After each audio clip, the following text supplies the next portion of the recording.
Now I am become death, the destroyer of worlds.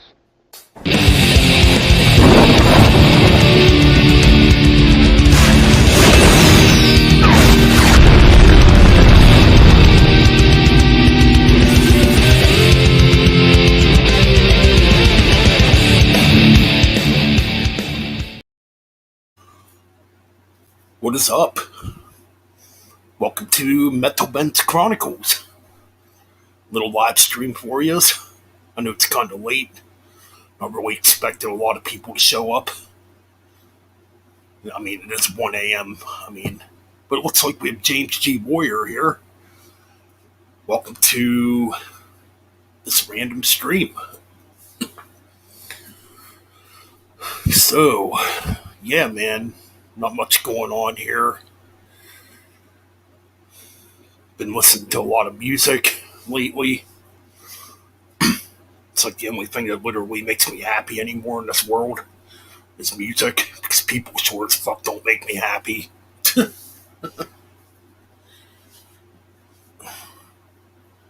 God damn. I'll tell you what, man, 2020's a bit of a joke so far.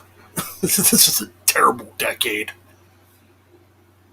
We started off with COVID-19. Now we got this fucking war going on. We got an idiot running this country into the toilet. Just unreal, man. Unreal what's going on.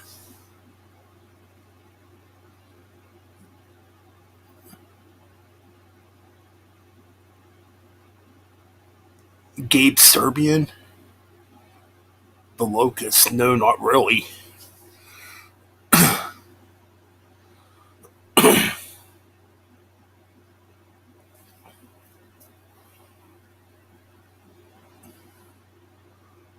But yeah, this country's fucking going to hell, man. Can I say? It's like people just lay down and take it, you know. They just fucking lay down for this corrupt government and take it. I don't get it. I definitely don't get it.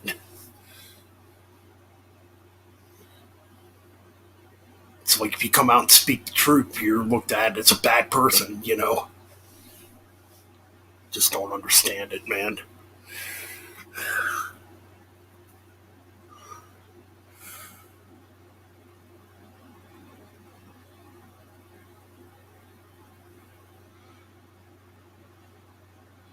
Checking hairspray, suppose. Okay.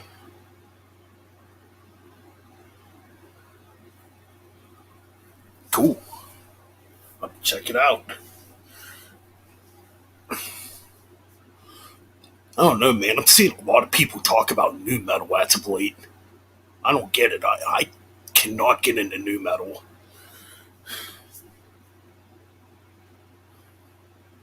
Like, to me, it's like just a dumbed down version of metal. That's what new metal is to me. I mean, if people like it, whatever. I mean, I don't care for it. And I've been seeing a lot of new metal being posted in my chat room that I have on Facebook. New metal and metalcore. It's like, why? What about the real metal? You know?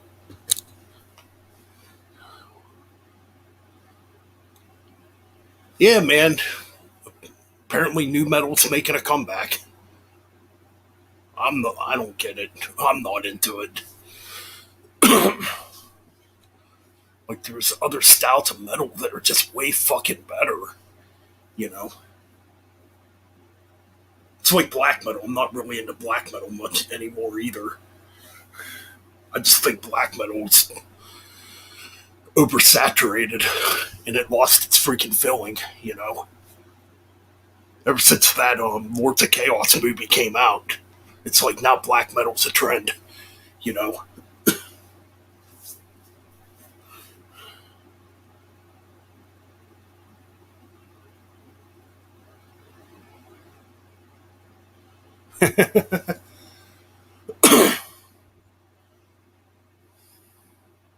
Actually deactivated my Facebook for a little bit. It was getting on my nerves. I reopened it back up because I kind of have to keep it open to use StreamYard.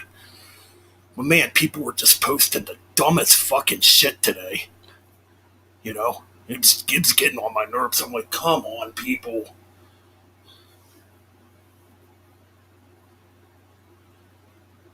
You haven't heard the new Watain yet. Like black metal to me, it's very subjective. There's only certain bands I've listened to. I just think a lot of black metal bands sound the same, and basically try to imitate Dark Throne. You know, that's just my opinion. If people like black metal, hey,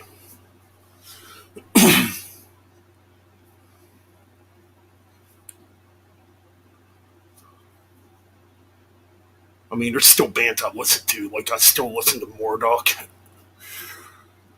Enslaved. If you want to consider Enslaved black metal, I honestly don't really consider Enslaved black metal at all.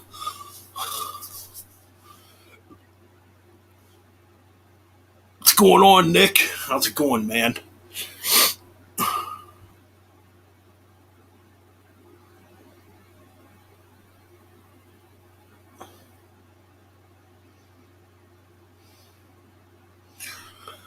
All right.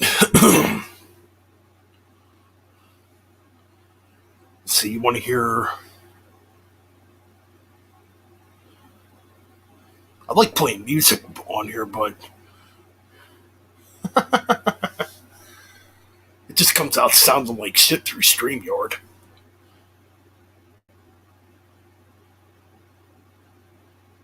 Oh, cool, man. Cool.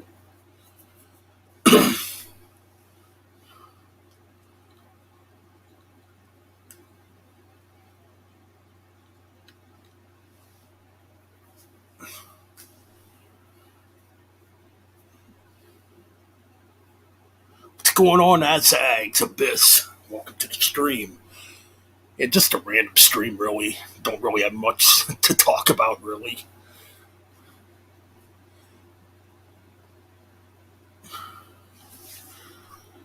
I did hear the new Journey song.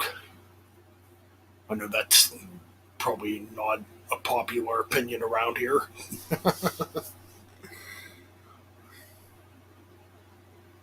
And of course, you know, you're not going to hear these classic bands. Every time these classic bands put out new music, you're never going to hear it on the radio.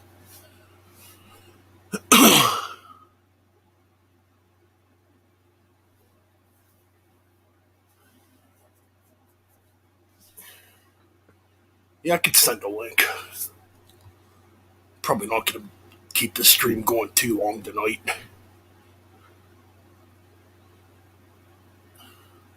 But yeah, I did have Facebook deactivated for a little bit. Of course, I realized, well, I got to keep it open to use StreamYard.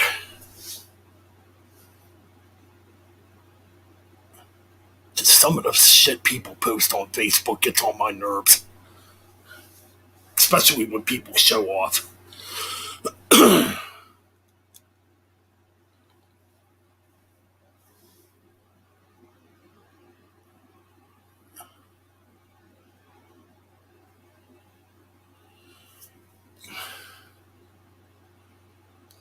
All right, just send the link now.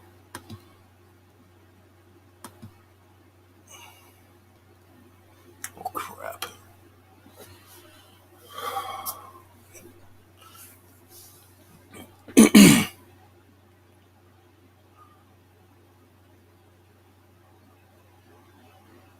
God damn!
know.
What's not?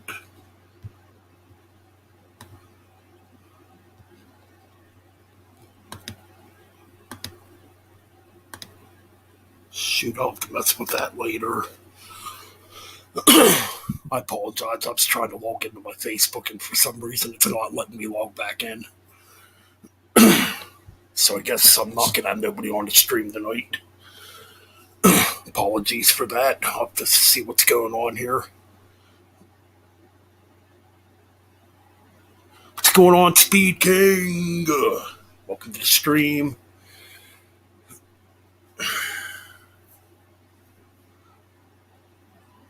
So, what song do you want to hear again? Locust Hairspray.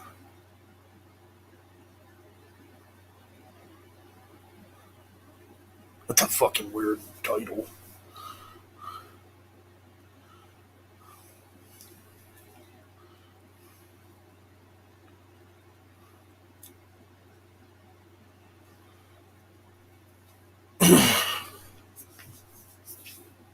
Yeah, it's weird. I'm logged into Facebook on my phone, but it's not letting me log in on my laptop. It's weird.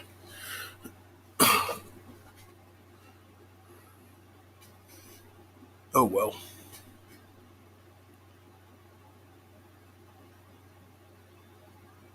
Candlemass is fucking killer. Yeah, just lately I'm seeing a lot of people talk about new metal. It's like, why? Why? And metalcore, too. Excuse me.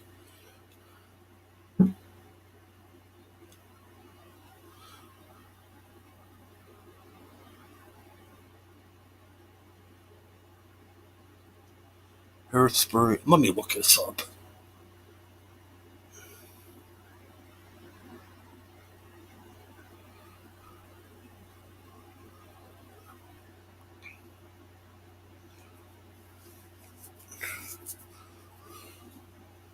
Hopefully I can get this Facebook thing situated so I can do streams in the future with people again.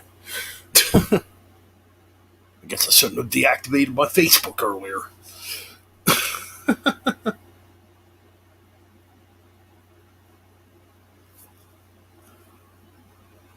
Focused, okay. I'm looking it up because I'm not going to hear the end of it.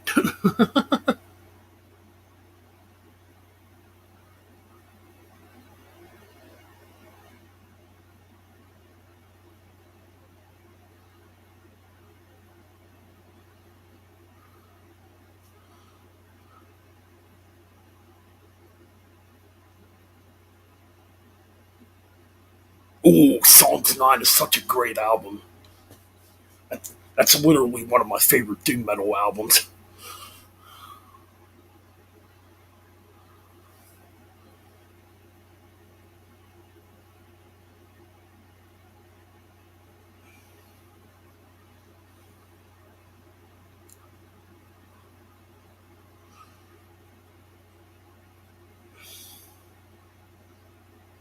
Hairspray Suppository. Okay, here we go. I found it. Oh, damn. It's only like 40.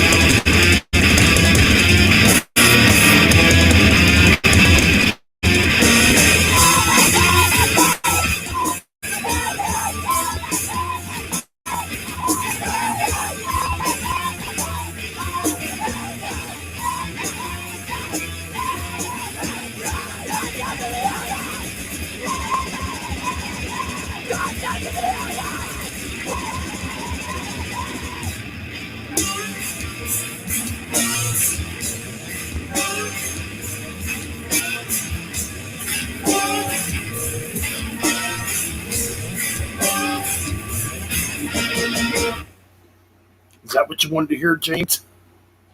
That was pretty unique. Didn't care for the vocals though. I did not like the vocals. Cool band though.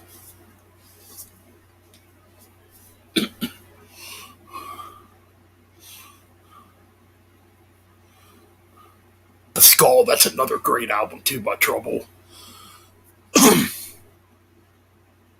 Yeah, their first two albums, like their first three albums, are absolutely amazing.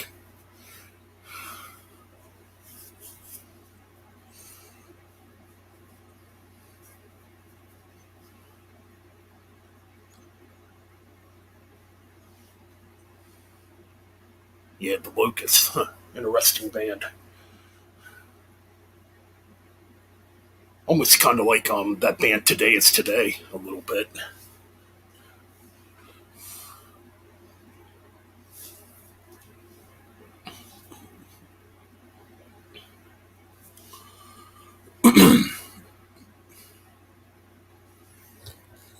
Let me try again real quick. I'm gonna see if I can log back into my Facebook.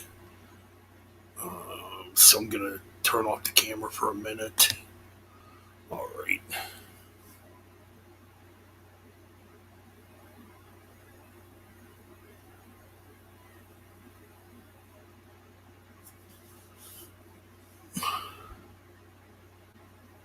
Oh, cool. So you played Cattle Decapitation.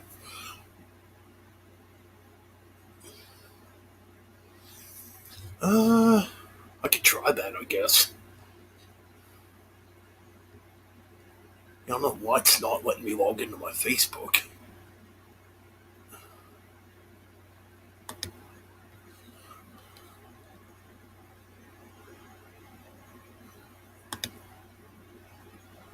What's going on, Jake? How's it going, dude? Yeah, I haven't been doing as many live streams on this channel. Figured I'd do one tonight. Brutal Truth is fucking killer. Hell yeah. I mean, the first grindcore band I ever heard was probably Napalm Death. I mean, back when they were more of a grindcore band with Scum and albums like that.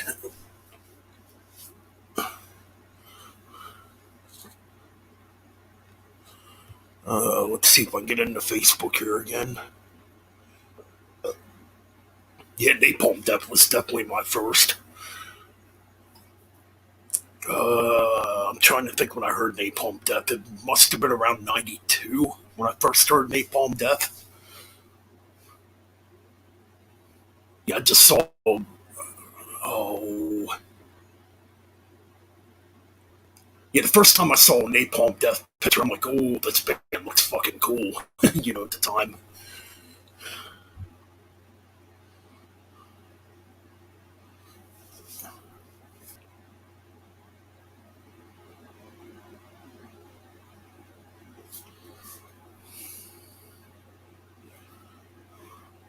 I think Harmony Corruption might have been the first Napalm Death album I heard. I'm pretty sure it's Harmony Corruption. It's been so long now.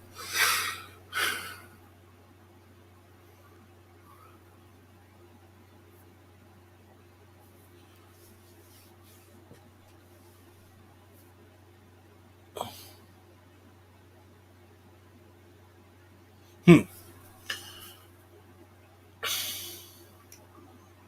Yeah, I'm looking right here. Well, I know. See, my messenger's still open on my phone. I wonder if I can, see what the heck happens here.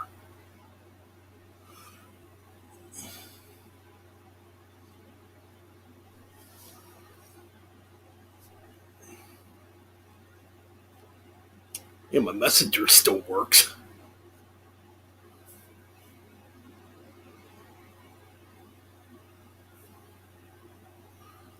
See something here.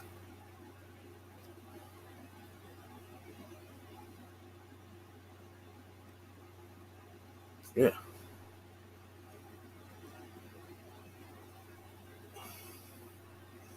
See, on my phone, I have it set up where you don't have to type in your password. So I could have maybe typed in the wrong password.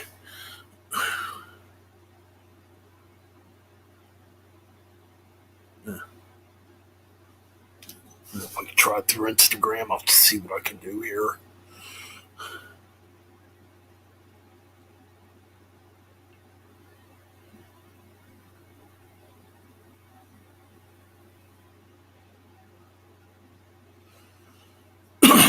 What Napalm Death has, what, 15 albums, 16 albums? Something like that. Ooh, some Alice Cooper, huh?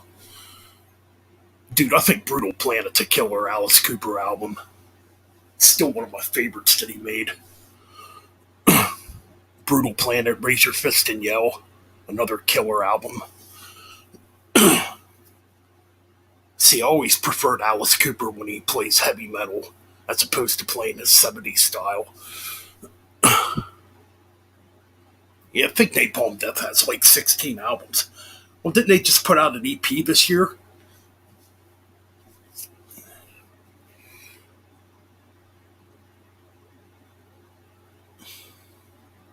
Yeah, Brutal Planet is a killer album.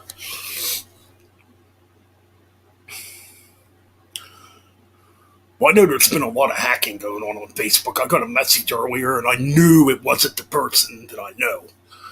Because then this whoever hacked my friend's Facebook page was doing one of these advertisements, for something, and I'm like, okay, your Facebook was hacked.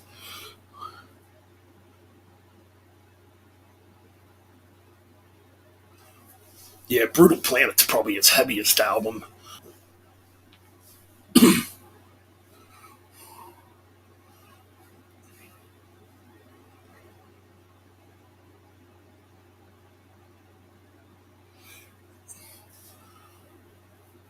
Another Alice Cooper album I really like is Killer, too, from 1971. That's a great album.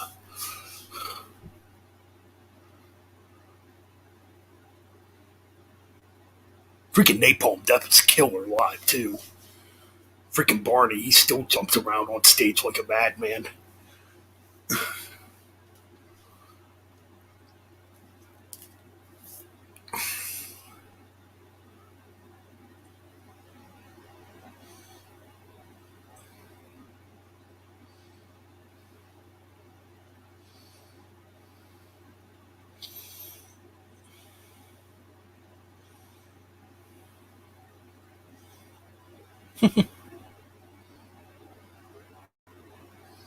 Hell yeah.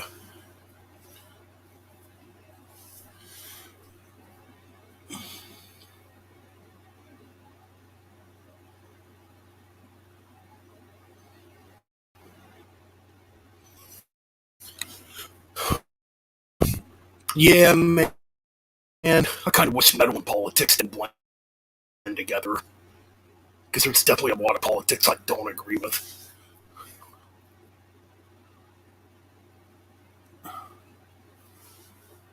I mean, yeah, it's a very edgy subject matter to write about. Don't get me wrong.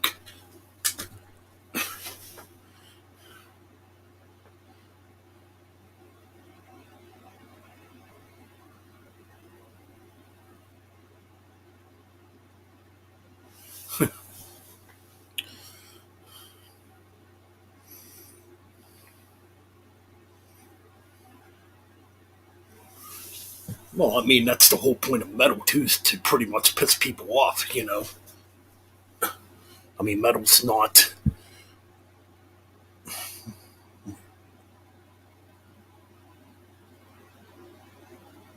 Everything's fun.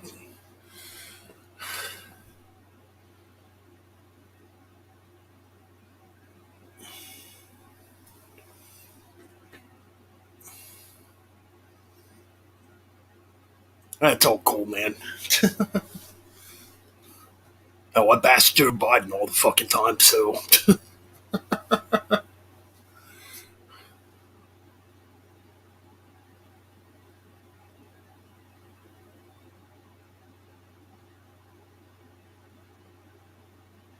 what's going on, Frederick?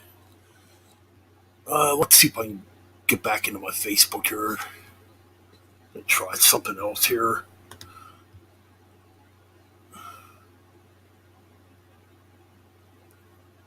I mean, I could send it through Gmail and email too. Let's see what the hell happens if I send it through Messenger.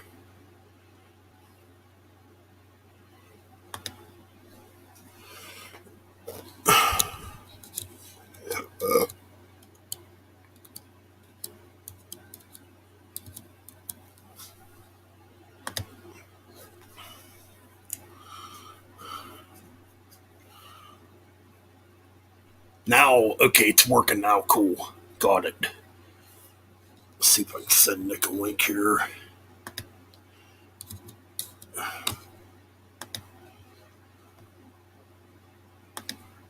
All right.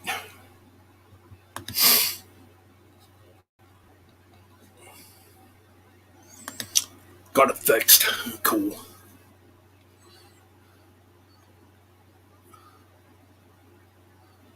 What's going on, Wyatt?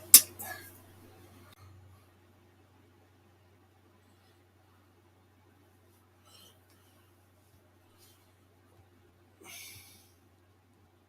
there we go. What's up, man? What's going on, Nick? Not too much. Staying up late, listening to some music. Mostly a lot of hardcore. I don't know. I picked up a whole bunch of shit in Florida, and I'm finally gonna get at least one of these done. Jeez, Jake is salty. It's like someone pissed him off in the comments or something. I don't know what's going on. I try Oh, not to get involved with all that shit. well, I mean, he got irritated because he said some shit about Napalm Death's politics. I was like, dude, you probably shouldn't be listening to Napalm Death, because I hate to break it to you, it's punk aesthetic. It's not gonna agree with anyone that was calling people Jews like derogatory. So whatever. Yeah, that's the way I look at it. I mean, When you start saying shit like that, it's like, oh man, that's not good. no. Like, the only kind of metal I don't really care for is NSBM. Dude, NSBM. You know what I mean? God, man. I mean, I get, that it exists. I just don't get, labels putting it out. I mean, I don't know. Like, I've seen, it's so, at least underground that, it's really not bothering many people. But musically, it's generally bad. Pretty much. I agree. I don't know. I don't get it. But I wasn't raised shitty.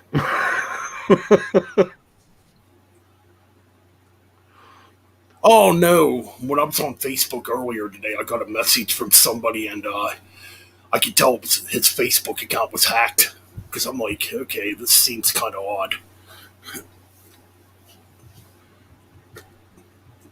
So yeah, that's what happened, Speed King.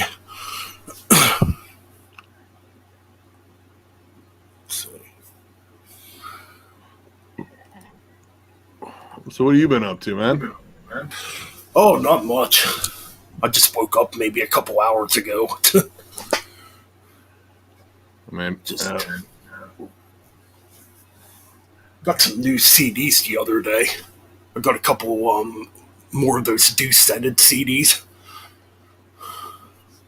and oh, whoa, what the hell?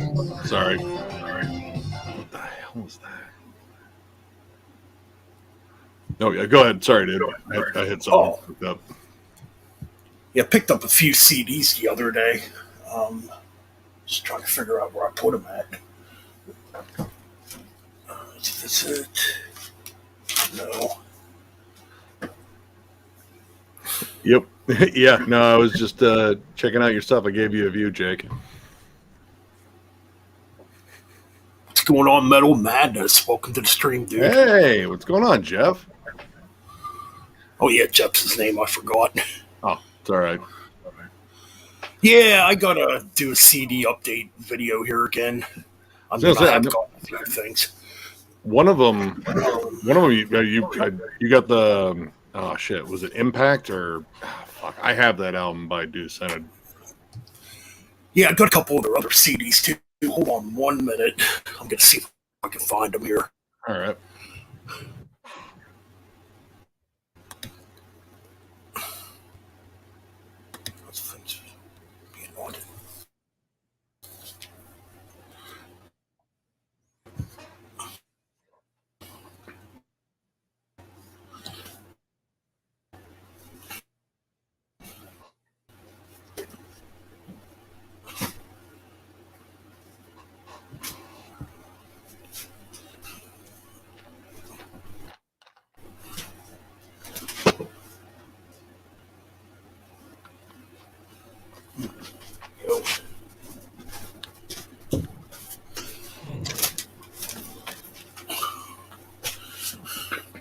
All right, I'm back. All right.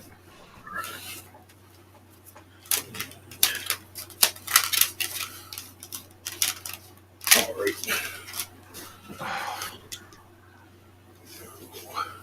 Yeah, I was gonna go to that show and sold out in Detroit, so I fucked up and I didn't get tickets soon enough. Man, that's one band I definitely need to see is Testament. Same, all of them. Testament, Exodus, and Death Angel, all were bands I still needed to see, and all in the same bill, and I fucked up. I waited. I don't know. MDF's soon, and they finally put up the set times.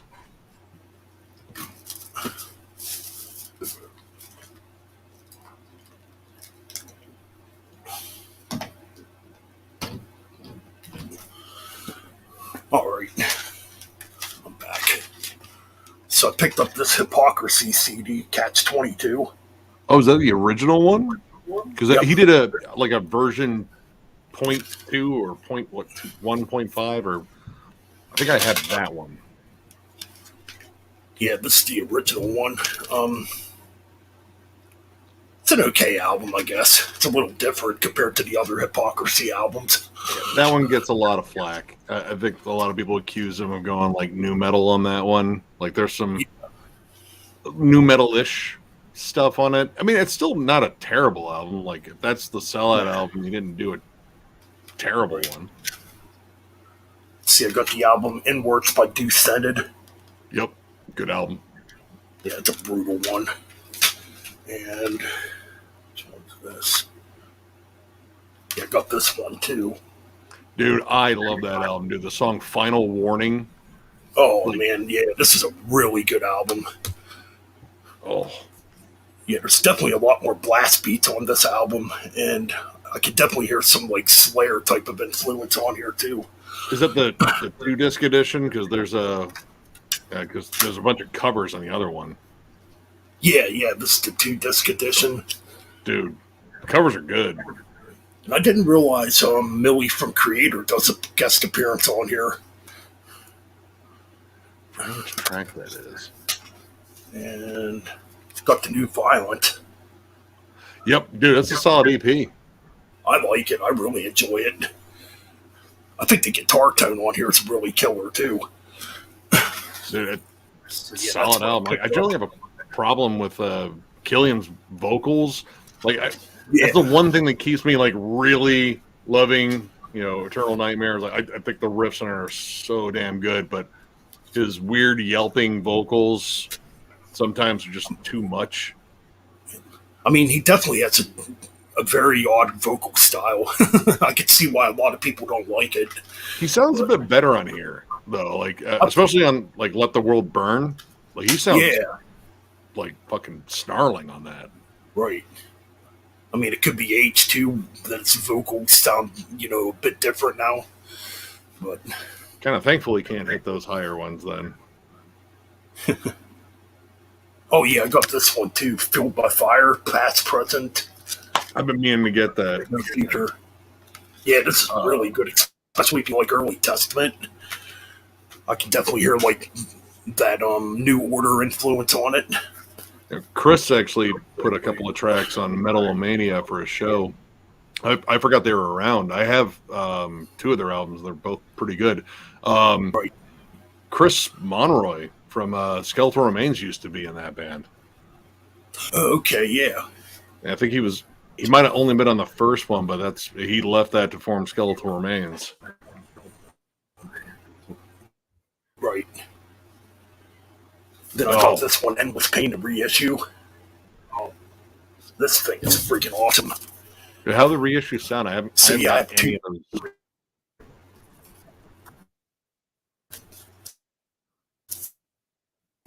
Yeah, these reissues are really nice. It's kind of like a book, which is kind of cool.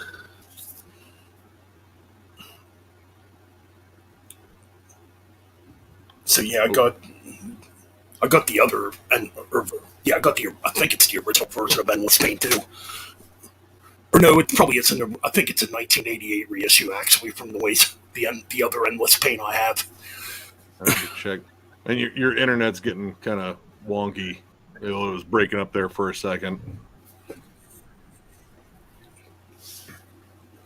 Can you guys hear me now? Yep. Yeah, there you go. Yeah, it took a while for your audio to catch up for some odd reason. Yeah, I'm gonna have to upgrade my internet sometime. Yeah, I'm kind of glad I didn't bundle with Sprint or T-Mobile because we had a tower down the other day. Like, I couldn't make an outgoing call. All right, Jake, take care. It's all cool, man. You weren't doing nothing too harmful. I can handle light trolling. I've had to handle light trolling. Apparently, I'm getting better. I'm getting better at dealing with it. I used to really not be able to deal with it for the longest time. I mean, it's part of it. I mean, that's dude. Like, I got a couple on the Watain review. Man, I forgot that the black metal elitists don't like that band. Oh yeah, some of them black metal elitists, man, could be terrible. I mean, yeah, there were like a whole bunch of comments in there, like they're not even true black metal and blah blah blah, like in that sort of realm. And it's like, oh boy, here we go. Right. Yeah. I did my best not to be too snarky, but I was. I mean, I'll admit, when I was younger, I used to be a lot like that too. I wasn't as open to a lot of music when I was younger. But as I've gotten older, it's like, all right, people are going to like what they like. There's nothing I can do about it, you know. Yeah. I just like listening to music. Hey, that's so much what it boils down to. Like, taste is subjective. Right. It's like earlier, I was kind of ranting about new metal because I still cannot get into new metal.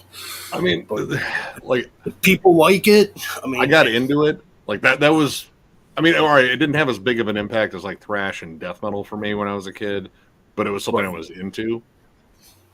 And yeah, I mean, there's some stuff I'll still defend. There's a lot I won't. There's a lot I won't. Oh yeah, Jake, I know you used to really be into black metal at one time. I remember. I was talking to Jam and John about it. It was like, dude, I swear, like the two, in terms of like subgenres of metal, in terms of the fan bases, the ones that are just sometimes a bit much when it comes down to the elitism, black metal and prog. Like I've gotten some shitty prog fans. Like, you know, if I don't review a favorite prog album, you know, very well, like, oh, you probably like stuff that's only in 4/4 time. I was like, oh, you pretentious. Oh yeah, fuck. Yeah, that kind of annoys me too because they want to get like really yeah, when it comes to reviewing an album, like I don't know, say a Dream Theater album, they want you to be like very basic and specific in your review. They want you to suck the band's dick. It's like, yeah, it's like they want you to break down everything when it comes to doing a prog album. It's like, oh, come on. Like, I only got so much time, and I'm going to tell you I like it, and I don't, and I'm going to at least be able to tell you why. And I think that should be enough. Like, I'm going to go into some songs. I mean, hell, if you got a 20-minute song on there, it's like, yeah, that's probably going to warrant like a longer discussion just because there's so many damn movements in it. Right. But yeah, like the prog fans just occasionally they'll just talk down to you, and then the black metal fans will just fucking call you a poser if you don't like some band that sounds like a dude screaming into a bucket after he recorded his demo inside of a dumpster on a Fisher-Price microphone. Right. Yeah. Oh shit. I did check out a couple tracks, Jeff, by Warrior Soul. It's okay. Like it's a weird band. Like just in terms of like I don't know, like is it necessarily metal? Is it rock? Is it alternative?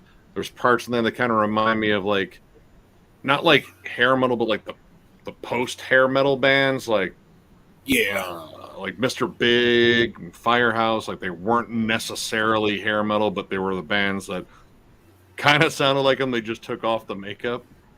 Yeah, Warrior Soul was a different band. I used to have one of their CDs.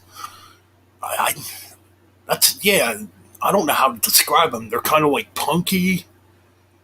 Then they kind of have like a little bit of a hair metal sound. They're a different band. Yeah, it's like I would kind of like throw them in like kind of that same category as like the Cult. Like it's kind of its own kind of heavy thing. It's like kind of alternative, kind of rock, kind of I don't know. It's interesting. Right. Yeah, they definitely have a unique style compared to like a bunch of other bands.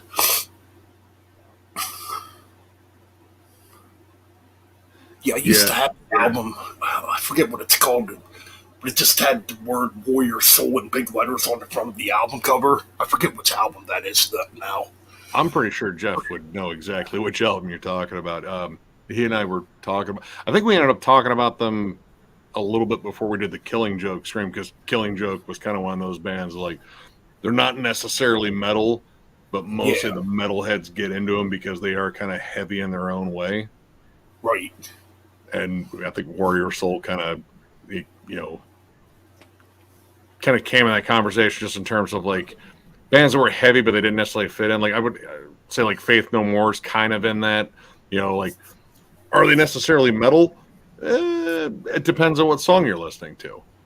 Yeah, Faith. Yeah, that's another interesting band too. I always liked Faith No More too because of how different they were. Die Hard. Like they could be heavy, but then they could be like really, I don't know, progressive.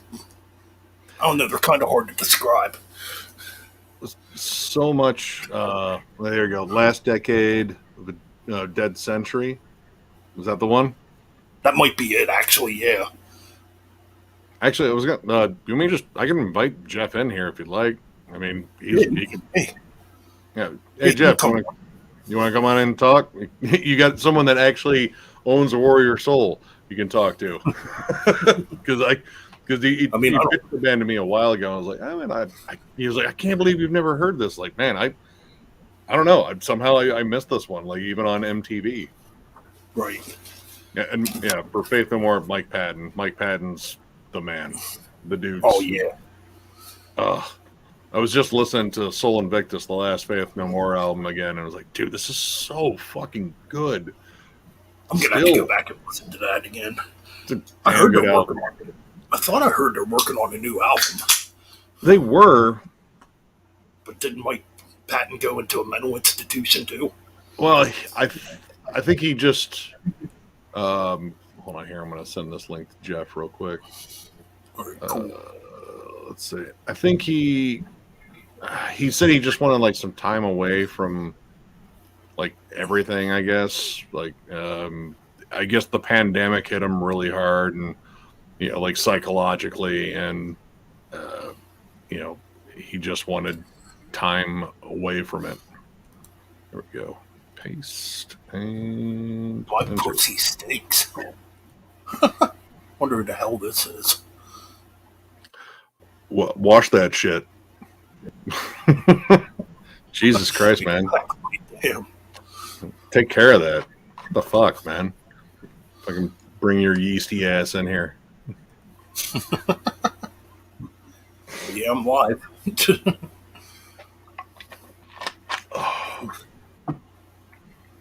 Should I get our shit list demo? There we go. Yo. Hey, what's up? What's up? Jeff of the darkness. Yeah, you know me, man. I'm always in the dark. Always in the dark, hiding in the fucking deepest, dankest pit. I'm recording this from the cave. You can hear the dripping from the ceiling. Hang on, I'm echoing. Sorry about that. That's all right. That's cool, man. Is that better? There you go. Yeah, that sounds good. Sorry about that, man.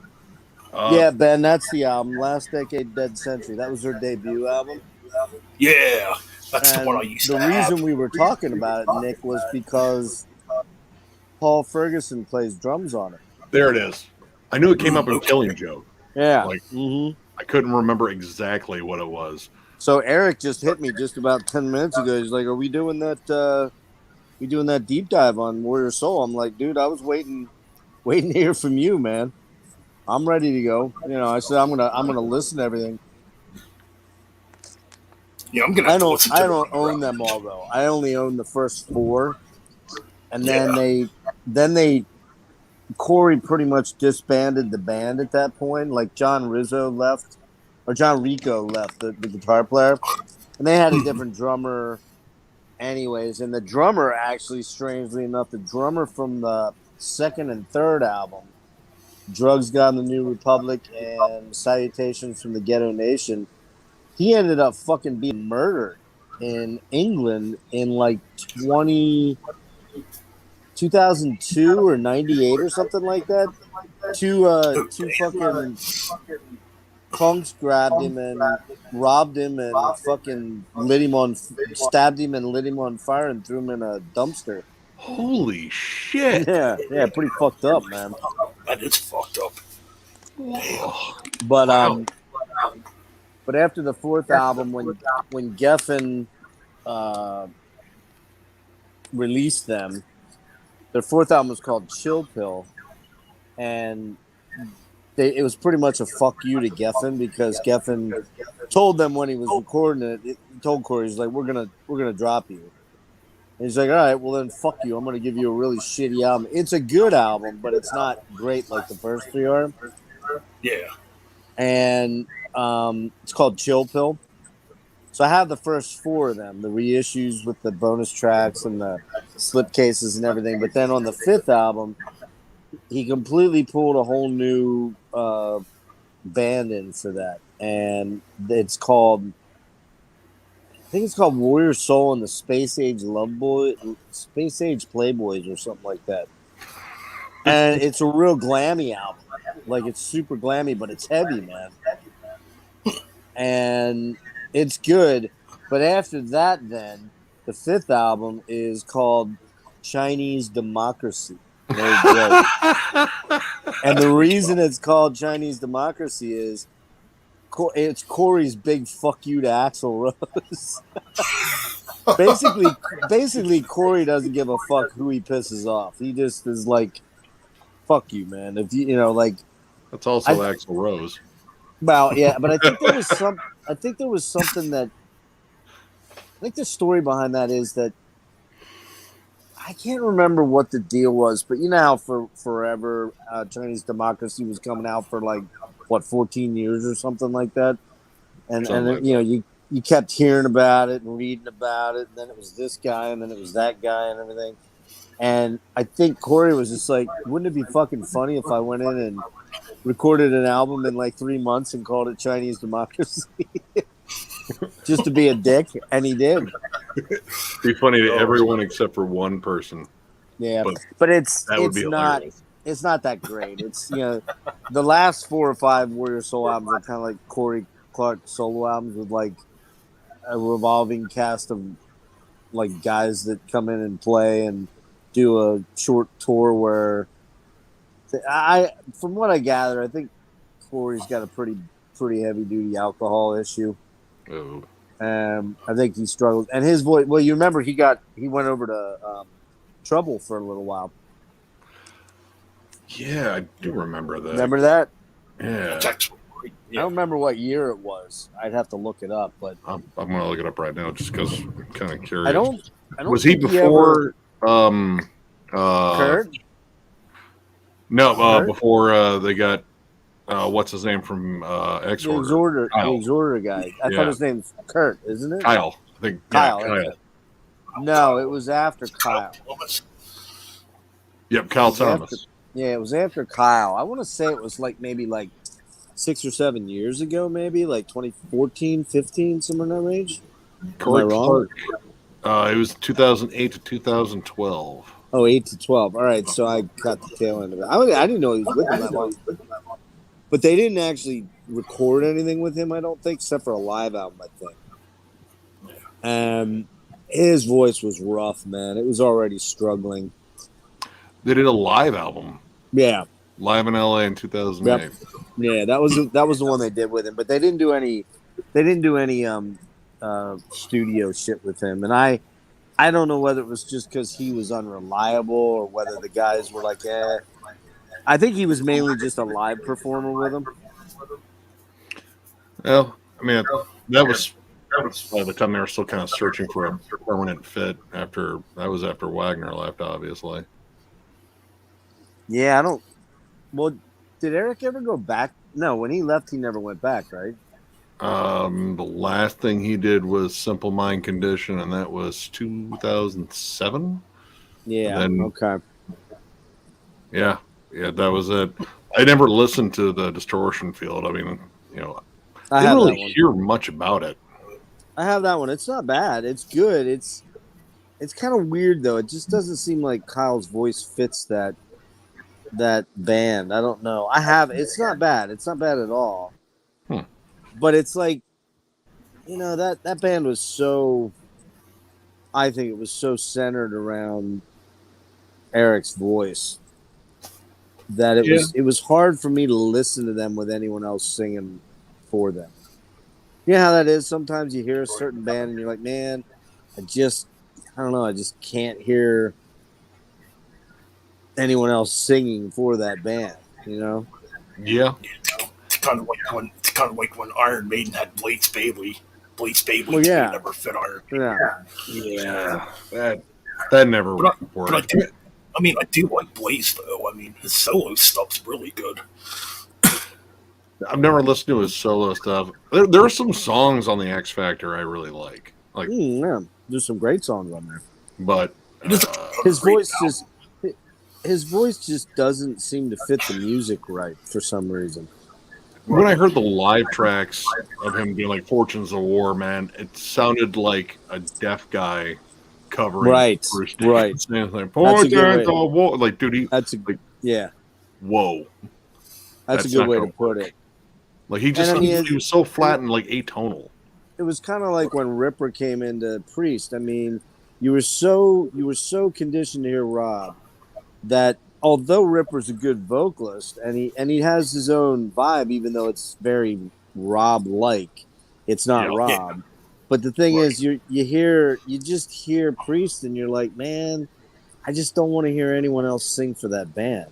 You know? Right. I mean, I don't know if I'm an odd one out on here because it seems like it's kind of divided. I like Jugulator. Jugulator, I think, is a pretty solid album. No, there's some good stuff on it. It's just, I mean, it's kind of like when William Duvall came in for Lane. It was like, man, I just can't see this working. And then I heard him, and I'm like, oh, okay, it kind of does, because mainly because Jerry is still a key part of that. You know what I mean? Yeah.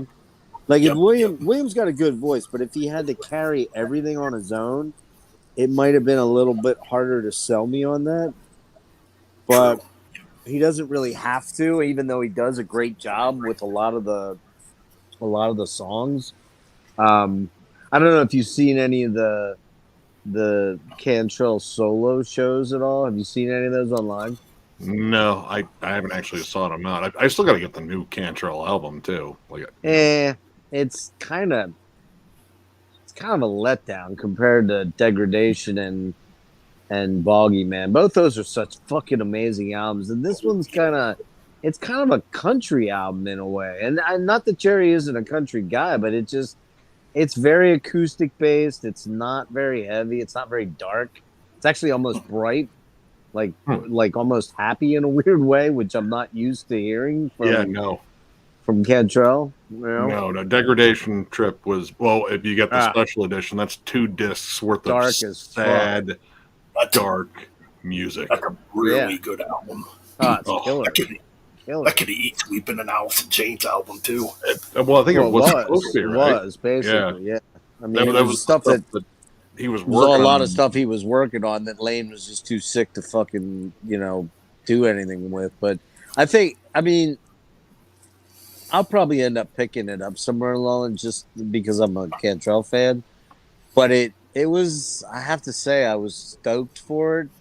And then I heard the song Atone, and I liked it. It was pretty cool. It was pretty dark and menacing. And there's really only one other track that's kind of like that on the album. The rest of it's kind of, I don't know, it's mid-paced, almost country stuff, or almost like garage rock stuff. I was like, whoa, dude, what the hell, man? But the point I was going to make was that Greg Puciato's singing with him. And he does all the, like, Lane vocals live for, like, Man in the Box and Wood and stuff like that. It's like, I got to tell you, man, I'm listening to it, and all these people in the comments are like, oh, my God, he's so much better than Duvall. I'm like, you motherfuckers better get your hearing checked, because he ain't even close to Duvall. Like, not even close, man. I mean, you can hear him straining, and he doesn't sound right at all, and it's like, a lot of the time he's really overselling some of it. I'm like, yeah, I don't know, man. I don't think that's his natural register, though. Like, nah. I mean, if you listen to, like, Greg and, like Dillinger when he sings, or Kill or Be Killed, like, that is his more natural register. Uh-huh. But yeah, like him trying to imitate Lane, yeah, I mean that's a tough one anyway, because that dude had such a unique voice anyway. Like Robert Duvall was kind of like a diamond in the rough there to find that guy. It is. He really is, because I've seen him 4 times live with the band, and I gotta say, every time I've seen him, I'm like, wow, man, this guy really, he sells it. And I was lucky enough to see Lane once. I saw him live once, and that show still ranks as maybe one of my top 2, right? Because it was just so epic, seeing Lane healthy and the band firing on all cylinders, and they hadn't even done. This was for Facelift, so it was very early in the game, and they were a hungry young band, and they just blew me away. Lane just fucking floored me when I saw him. I'm like, that guy is otherworldly, and he was. But Duvall's very, very, very good live, man. Very good. Very good. I mean, if you went to see him live, you would not be disappointed. I mean, Chains is still on my list. Still haven't seen him. I'll get my chance eventually. I would definitely love to see Alice in Chains sometime. I mean, that was like probably my big sad music. That and Typo Negative when I was a teenager. I missed them. I got to see Typo twice. Me too. I missed them, man. Bummed me out. Oh, Yeah, seen them. I saw them back in 2008 and actually met Peter still. Oh yeah. Yep. damn. He was a really cool guy. I mean, Dude, Big his fucking dude. stage banter was always, he'd always make fun of us. I know we fucking sucked tonight, but we're going to play more songs. So, deal with it. But even occasionally, if you're lucky, they'd squeeze in a Carnivore song live. What tour did you see them on, Nick? I saw them Ozfest Better now? 97. And they were still touring on October Rust. Oh, And wow. then I saw them in, was it 99 at the Toledo Sports Arena, which that place no longer exists, with Coal Chamber, Full Devil Jacket, and the Deadlights. Oh, wow. And That's a weird bill. yeah, it was. But Typo fucking killed. Like this, and it was on World Coming Down, which is my favorite Typo album. Ah, such a great album. That's a great album. The biggest fucking bummer of an album they ever fucking released. Oh, yeah, but it's glorious. They crushed. They absolutely crushed that night. It was amazing. And they played some Carnivore songs. I think they went into Suck My Dick just for fun. Because, Pete was feeling squirrely. Let's see Nick, what I did saw. you ever get any? Did you get any of the Seventh Void stuff? Yeah. I got they Yeah, only put out the one album. I thought they think put I- two out. I think I had their first album. Yeah, I hold think on. I I thought they put two albums out. 1 second. Oh no, wait, no. Yeah, they did. Wait, they did one album. Now it's Silver Tomb, right? I think so. Yeah. Yeah, Kenny's now it's Silver Tomb. Yeah, that's what I was thinking of. He's See, right. They when I- did only do one. What's that? Yeah. When I saw Typo Negative, they were with Hatebreed and 3 Inches of Blood. Oh wow. It was a pretty Hatebreed. cool show. Yeah, Typo definitely played a lot of heavier songs that night when I seen them live. Probably to keep up. Yeah. Right. But yeah, So where do you go? Where do you go shopping over there, Ben? Is there any record stores over in Hershey? yes, actually, yeah. There's one that's maybe a couple blocks from my house. It's Oh, called yeah? Extremities. Yeah, it's called Extremities Entertainment. Okay. It's definitely worth checking out. He has a ton of metal stuff in there. Hmm. Oh man, I'll have to make a run over then. I didn't realize where's it at in relation to like Hershey Park. There is it in that area, or is it further? It's a little towards, like, further. Palmyra? I don't know if you're familiar with the town Lebanon. What's the name of it? Lebanon? Yeah. Mhm. Yeah. That's it's- where it is. Over in Lebanon. Oh, okay. Yes. Yeah, There it's used definitely to worth checking be. out. Well, how old are you, dude? 43. Okay, so you're about 10 years. You're about 12 years younger than me. There used to be a killer metal store in Lebanon as you were coming into Lebanon from the Lancaster area. So it was on like the south side of Lebanon, like Yeah. out towards I want to say out towards the Walmart down that way, kind of. Isn't there a Walmart out there on the south side of town, right? I think. Yes.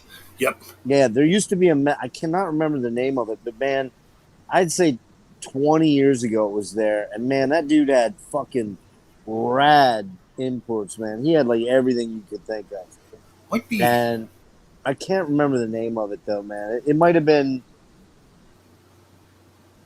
Yeah, I'm thinking it was in the early 2000s because I was still married.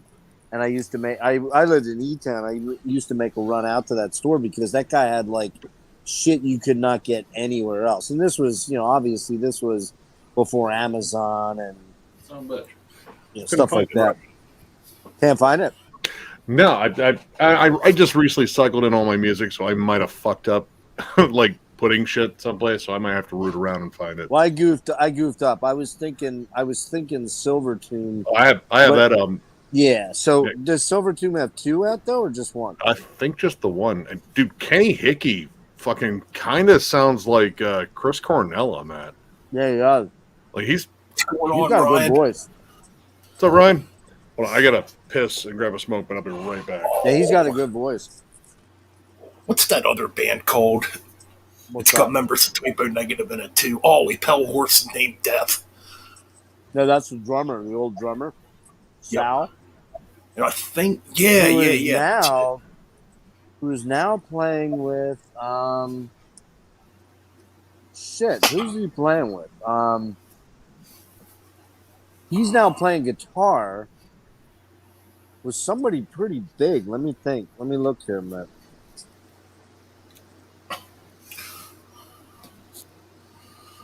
There it is. Well,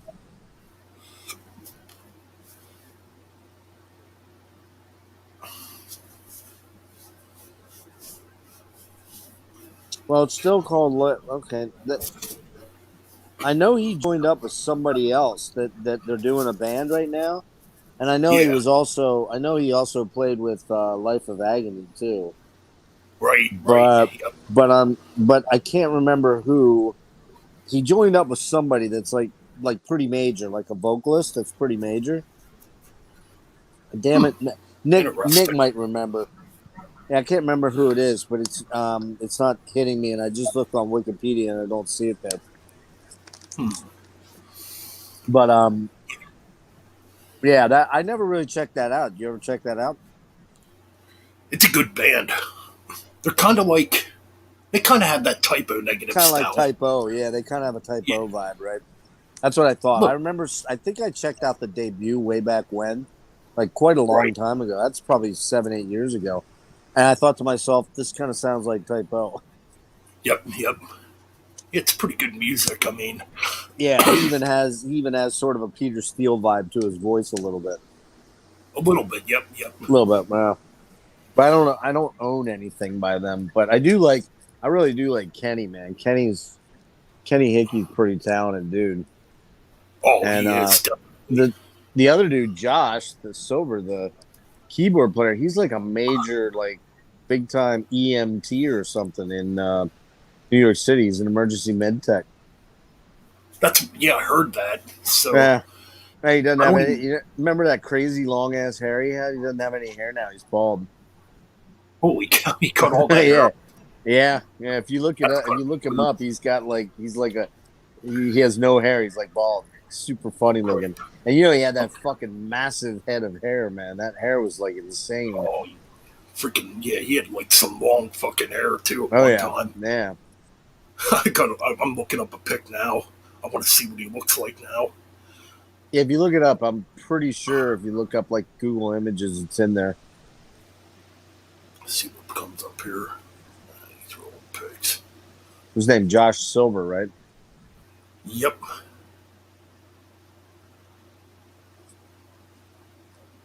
Holy shit! You find one. That definitely don't look like him. Damn. Not a trip. Yeah. That's a trip, man. Because you got to figure he probably grew his hair for at least 7 or 8 years like that, man. Yeah. You don't get because his hair was down to his ass. Right. And I mean, of all the guys in the band, I'm pretty sure he had the longest hair of all of them. And Pete had pretty long hair. Right. But yeah, I saw that and I'm like, holy fuck, man. Because that's a long investment in time and growing his hair in, man. I started growing mine out. I ran around with pretty much a buzz cut for most of my, I'd say from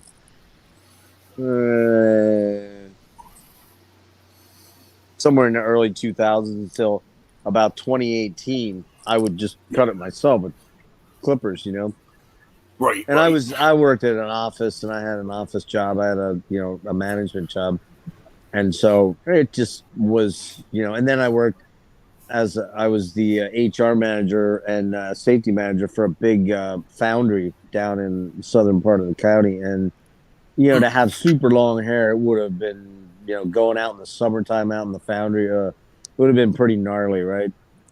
So I kept it short. But then my sister, or stepsister rather, I should say, she got pancreatic cancer, and and unfortunately she passed in 2016 at 46.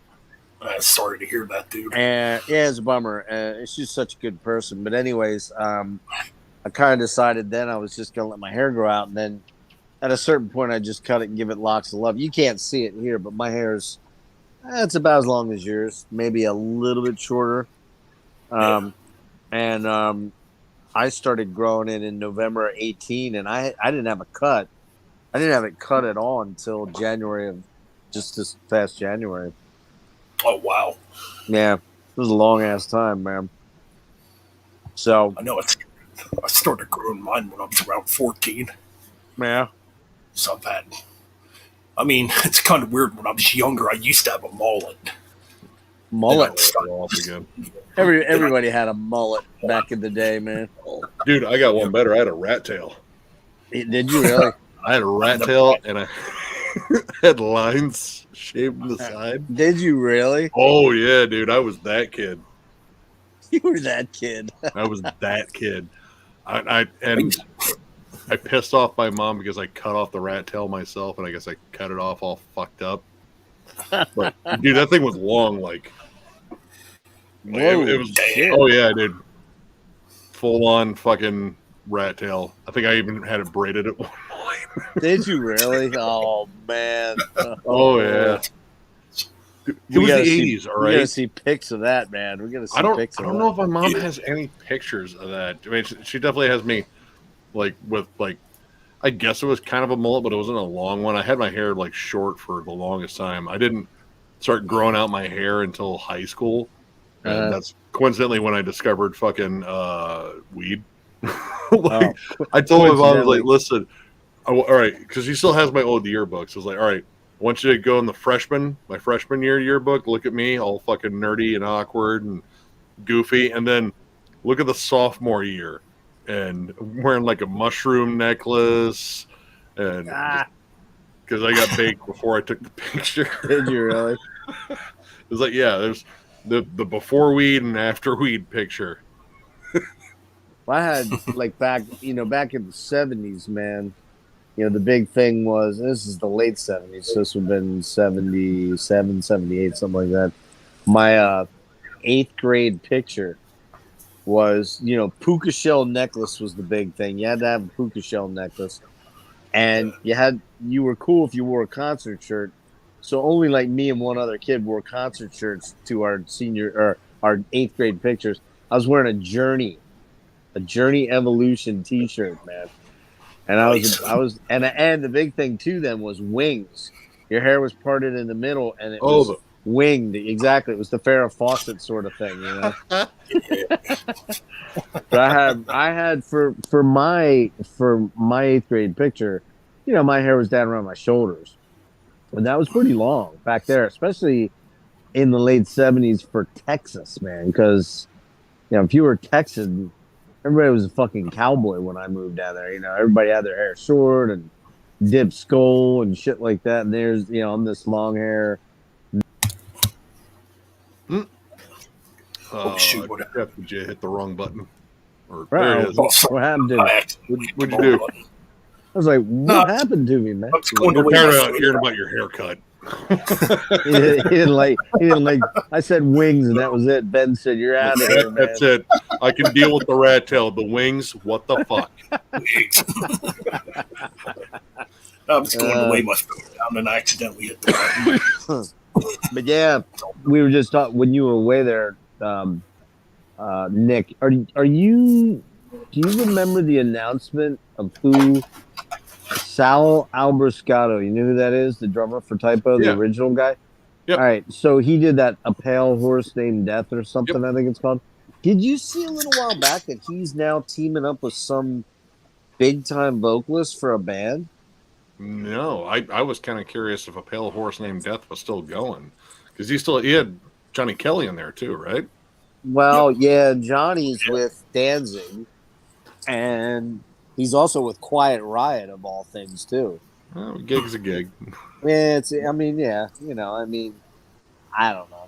I wouldn't go see Quiet Riot now if they were like right down the street from me. To be honest with you, I mean it's nobody. You know, Frankie's not alive anymore, so it's like there's nobody in the band that is really the band anymore. Yeah, you know what I mean? And frankly, I saw them back when they were all alive.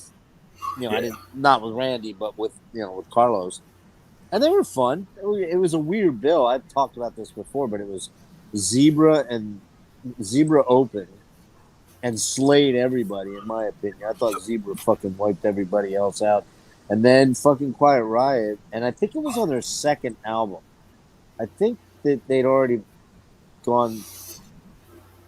What year did Mental Health come out? 82, right? I think that's 82 or 81 or 82. Okay, I'll look I it up. I think 83. On here. Mental Health? Let's see. I think it's either 82 or 83. See, 83 I thought was when the second album came out. Oh no, 83. March 11th, 1983. So was Mental Health? Yep. All right, so they were touring for that then. Okay, surprisingly. Zebra was touring for their debut, which, the Zebra album. And then it was Loverboy was the headliner, which was crazy. Yeah, I know. It's like, what the fuck, man?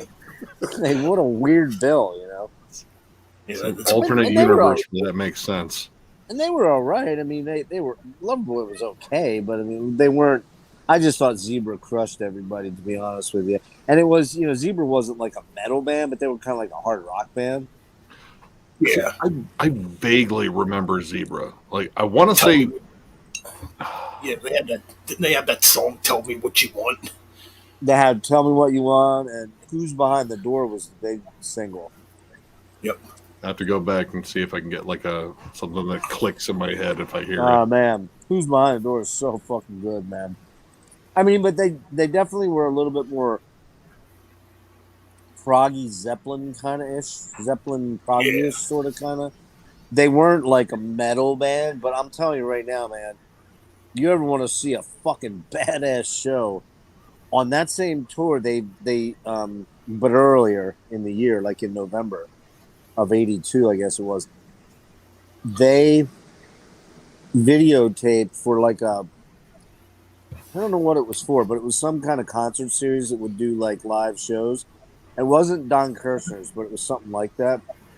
And they did this thing at the Houston Summit, which was where I lived, right?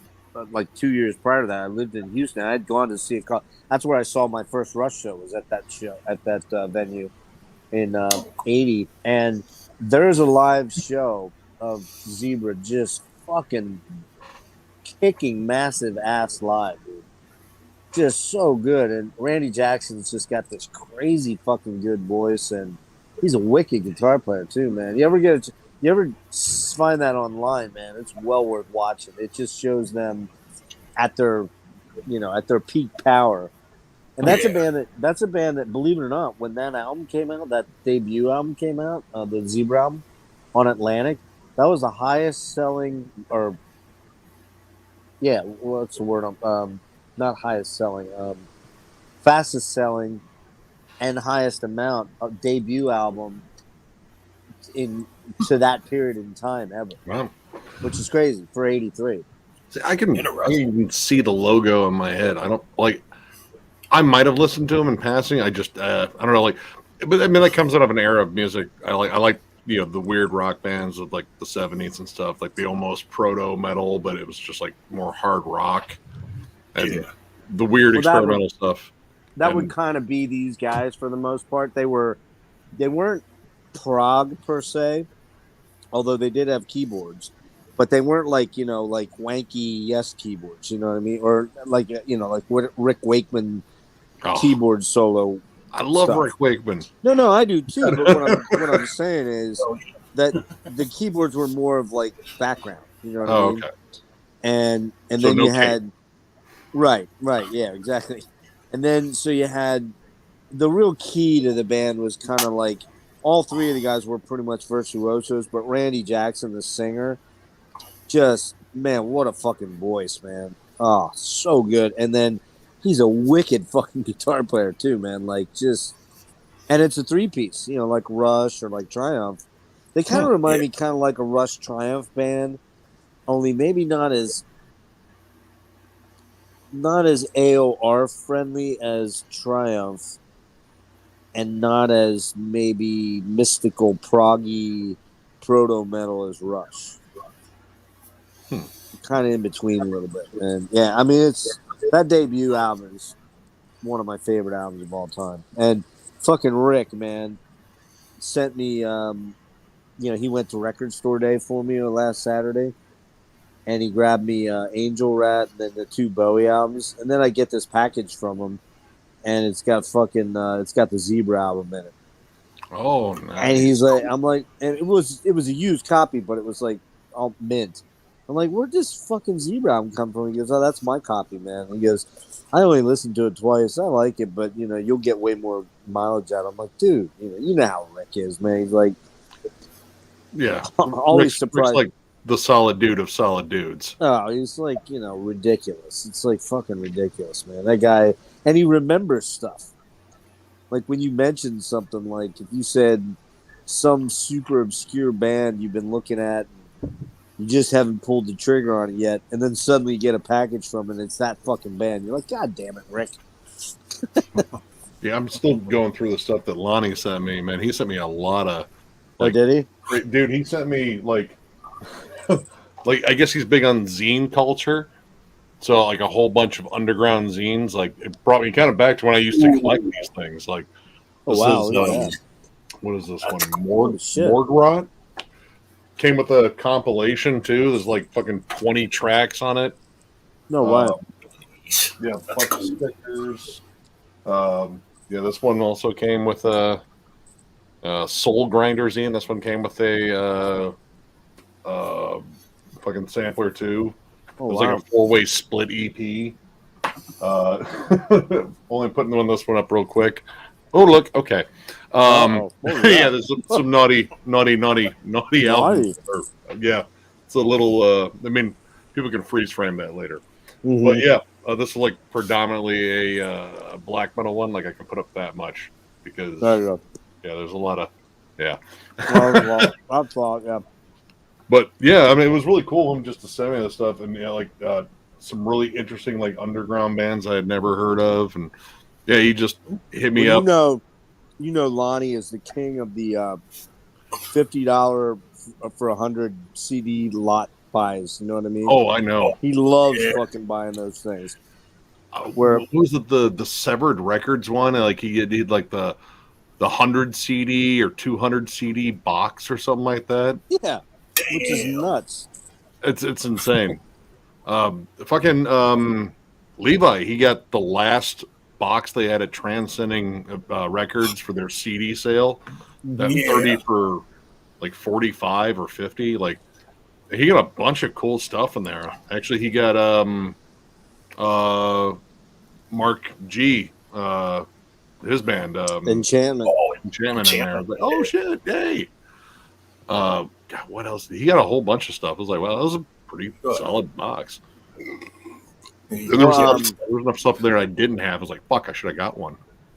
Yeah, there's definitely some interesting Wait a minute, is that stuff. Transcending out of Chicago? I think so. I guess they're done selling CDs. Like they're gonna go like almost strictly vinyl. Is it the same one that reissued Gorman?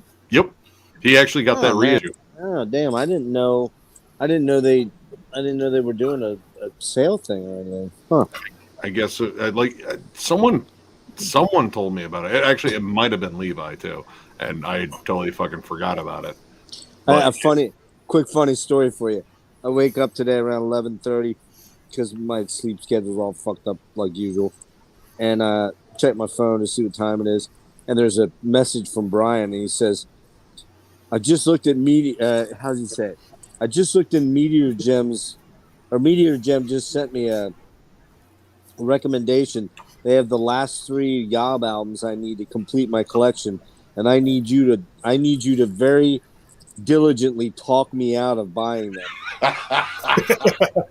So of course I did what any good friend would do, and I said, dude, just fucking buy them now because you know you're going to do it one way or the other, and you're not going to get them that cheap again. And I said, how am I doing on helping you out here, buddy? He's like, you fucking suck. I would have told him the same thing. I know. It's y'all. A little bit later, like at the end of the day, I'm like, hey, I didn't hear back from you. Did you pull the trigger? He's like, and all he sends back is the shipping notice from Meteor Jet. I'm like, yeah, it's a good thing we can codepend on each other. That's basically what it is. I'm the worst in terms of like, oh, should I get this thing? I was like, well, is it cool? Well, yeah, then get it. But there you go. Did you pay your bills? No. Get it. You like electricity? I don't even like electricity. Sometimes it hurts me. So the music won't. I'm a little overweight right now. I can go without eating for 2 weeks. Yeah. Speaking of which, I'm gonna have to get me a CD bundle here again soon. I'm trying to think who's doing them because that Transcending one was the only one I saw for a while. But I know, like, I think Severed Records still does those. Comatose might have them. And every now and then, I think every now and then, Horror Pain Gore Death Productions does the CD bundle things, but I haven't seen them for a while. It's been a while. I'm pretty sure Hell's Headbanger still does it. I think they do the 10 CDs for 50. Like, they're all like discounted ones, and they do rotate in like new stuff. But almost every time I'm in there, it's like, I see a lot of the same shit. Yeah. You couldn't sell because just trying to get rid of stuff that dead stock. I did get some of that. Actually, some of the stuff I got though, because I got that Horrified, that like melodic Death Doom album in one of those packages, like that little bundle, and I selected a damn good one. That was a solid album. I had that CD. It's a good album. I think the band's like on hiatus, unfortunately, too, which is disappointing because that was a really solid debut. That's kind of a weird one. Like, when I first listened to it, I didn't care for it, but it grew on me, so now I do think it's a pretty damn good album. I think I was kind of like, because they advertised it as more like melodic death metal in terms of the description, but I heard it's like, now there's a lot of Death Doom in here, and like a lot of the stuff that, like the kind of riffs you would hear on like early Paradise Lost and My Dying Bride, but with like a little bit of melodic death metal to it. I was like, yeah, okay. What's the name of them? Horrified. I think they only have maybe the one album. I think so. Here we go. Allure of the Fallen, and I guess it also qualifies as blackened death metal too. It came out in 2017. Let me see, because I remember. I think they're from the UK. Huh. Let's see. Here we go. Wrong. Horrified. Fucking hell. There we are. Yeah, they're from the UK, and now they have 2 other albums. No, they are listed as active, and they put out an EP in 2019. I guess it was there you go. On Testimony Records. Never even heard of that. Small label. I got a couple of things from it. It seems like they sign mostly like death and thrash metal bands, but pretty good ones. Yeah, I was. I heard you saying earlier that you missed out on tickets for Bass Strikes Back, huh? Yeah. Is Fred going? Yeah. No, he's had tickets. I think that was his birthday gift. It was his birthday yesterday. Turning 35, pissing me off with his youth. Christ, Take care, Frederick. Later, Frederick. I was drinking in the bars by the time he was born. Legally. You had an 8th grade photo by the time I was born. What's that? I had a what? You had an 8th grade photo by the time I was born. That's true. With wings. That's true, man. Oh, Chris, I'm an old fucking bastard. An old fucking bastard. Not going to argue with it. Can't. Yeah, I know, man. It's like, fuck. Yeah, I think me and Nick are the same age. Mm-hmm. I think our birthdays are in the same month too, which is weird. Yep, you're a December baby too, if I remember right. Yep, December 18th. Yep, wow. December 30th. Yeah, I'm 1 week before Christmas, and there might be a reason why I'm named Nick. There you go. Well, I mean, I think I've told the story before. Yeah, you almost became Ian Anderson. Yeah, that was a fun car ride because it was like years and years later. Like I was in my 30s. Like, all right, Ma, I gotta ask because I've seen your record collection. You almost named me Ian because no, I mean, I like the name and it wasn't entirely because of that. I was like, oh, I fucking knew it. You came close, huh? Close. I'm not an Ian. There's no way. A Nick, that's fine. Yeah, you definitely look like a Nick over an Ian. That's for sure. I wouldn't have the right name scheme too. Like how do you Immortal Ian? No, that sounds dumb. That sounds like a romance novel. Necrotic Ian. Yeah, kind of have the same ring to it, does it? Maybe Evil Ian? Maybe? No?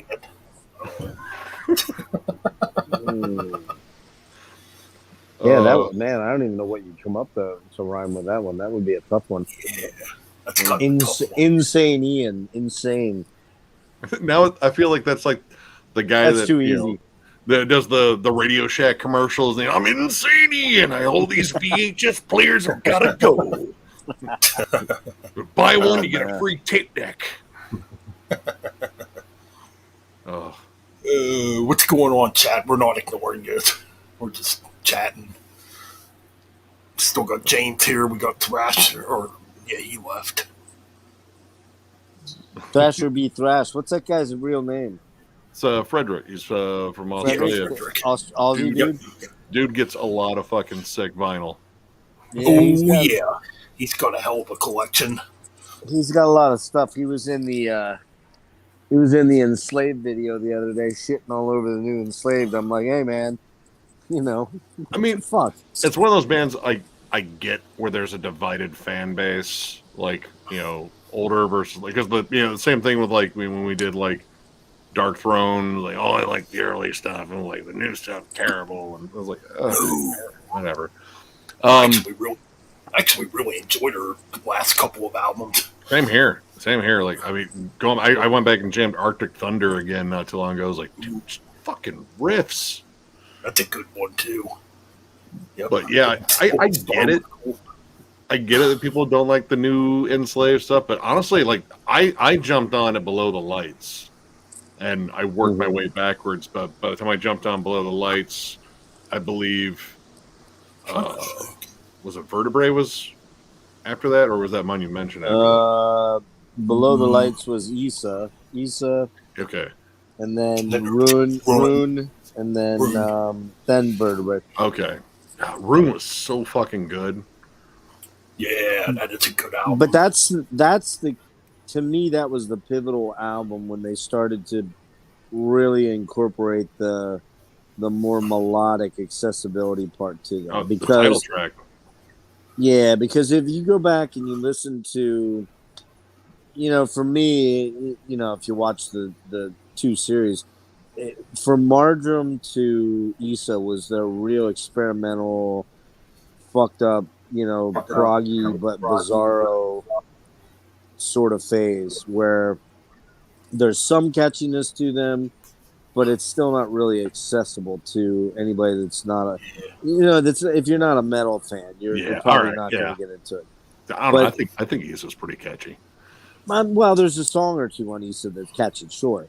But I mean, it's still got a lot of trappings of the angular, dissonant black metal stuff that, and I mean, let's face it, Enslaved never was your garden variety black metal band. They just never were. No. All the other bands you could kind of point to and go, yeah, that's black metal 101. That's black metal 102, But Enslaved never really did that. They kind of always distanced themselves from the goofy element of black metal, the hermit in a cave shit and the fucking burn the churches to the ground and worship. Yeah, that. I think they were only. What's that? I'm just thinking. I think they were only kids when they made that first album. They were like, they were 14. Yeah, well, I thought Grutla was I think 13, and then Or No, was he older than Ivar? Grit was older. Yeah, Ivor was 13 when they did Phobia, and then when they actually did Viking Ligerveldi, he was 14. Man, 14 almost, and then almost turning 15. And Gritler was just about, he was 18 turning 19, which is fucking insane, man. Yeah. Right. My crowning achievement at 14 was getting laid for the first time. Yeah.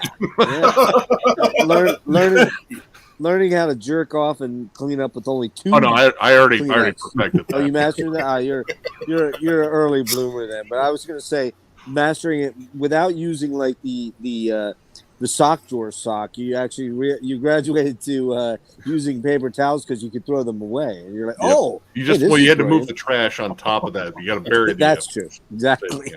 Cover your tracks. That cover your tracks. Not my first row.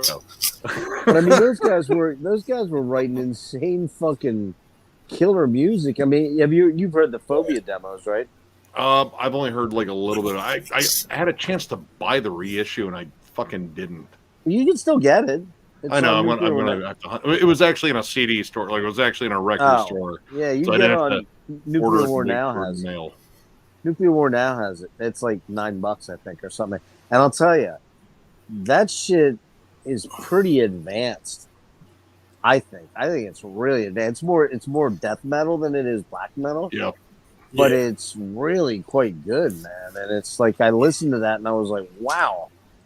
I listened to it way long time ago and I didn't really remember it. And then I re-listened to it last week and I'm like, this shit is really fucking good, man. Like unusually good. And Gridla is a lot more. He's giving you more of a death metal delivery than he is the screechy black metal thing, you know. But yeah, they're just a unique band, man. They just really, even if you don't love the new stuff, you know, the newer albums, they're still very, very good. They're well written. They're well recorded.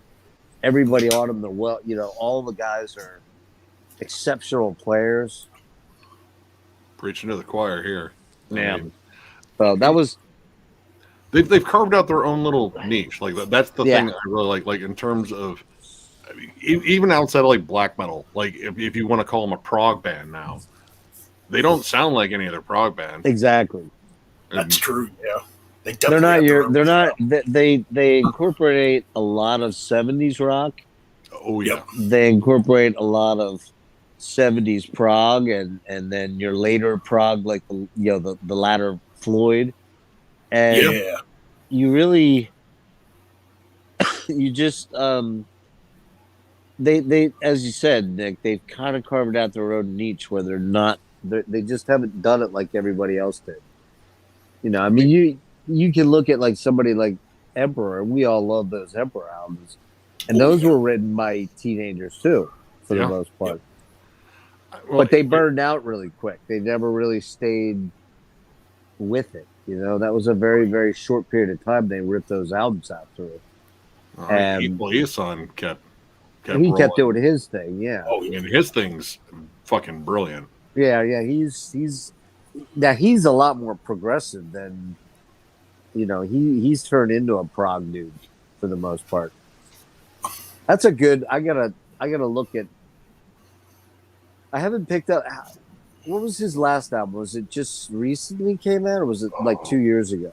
What was that one? It was like 2 years ago. Hold on, I'm trying to remember the name. It has the antler, the horn antler thing on it, or something.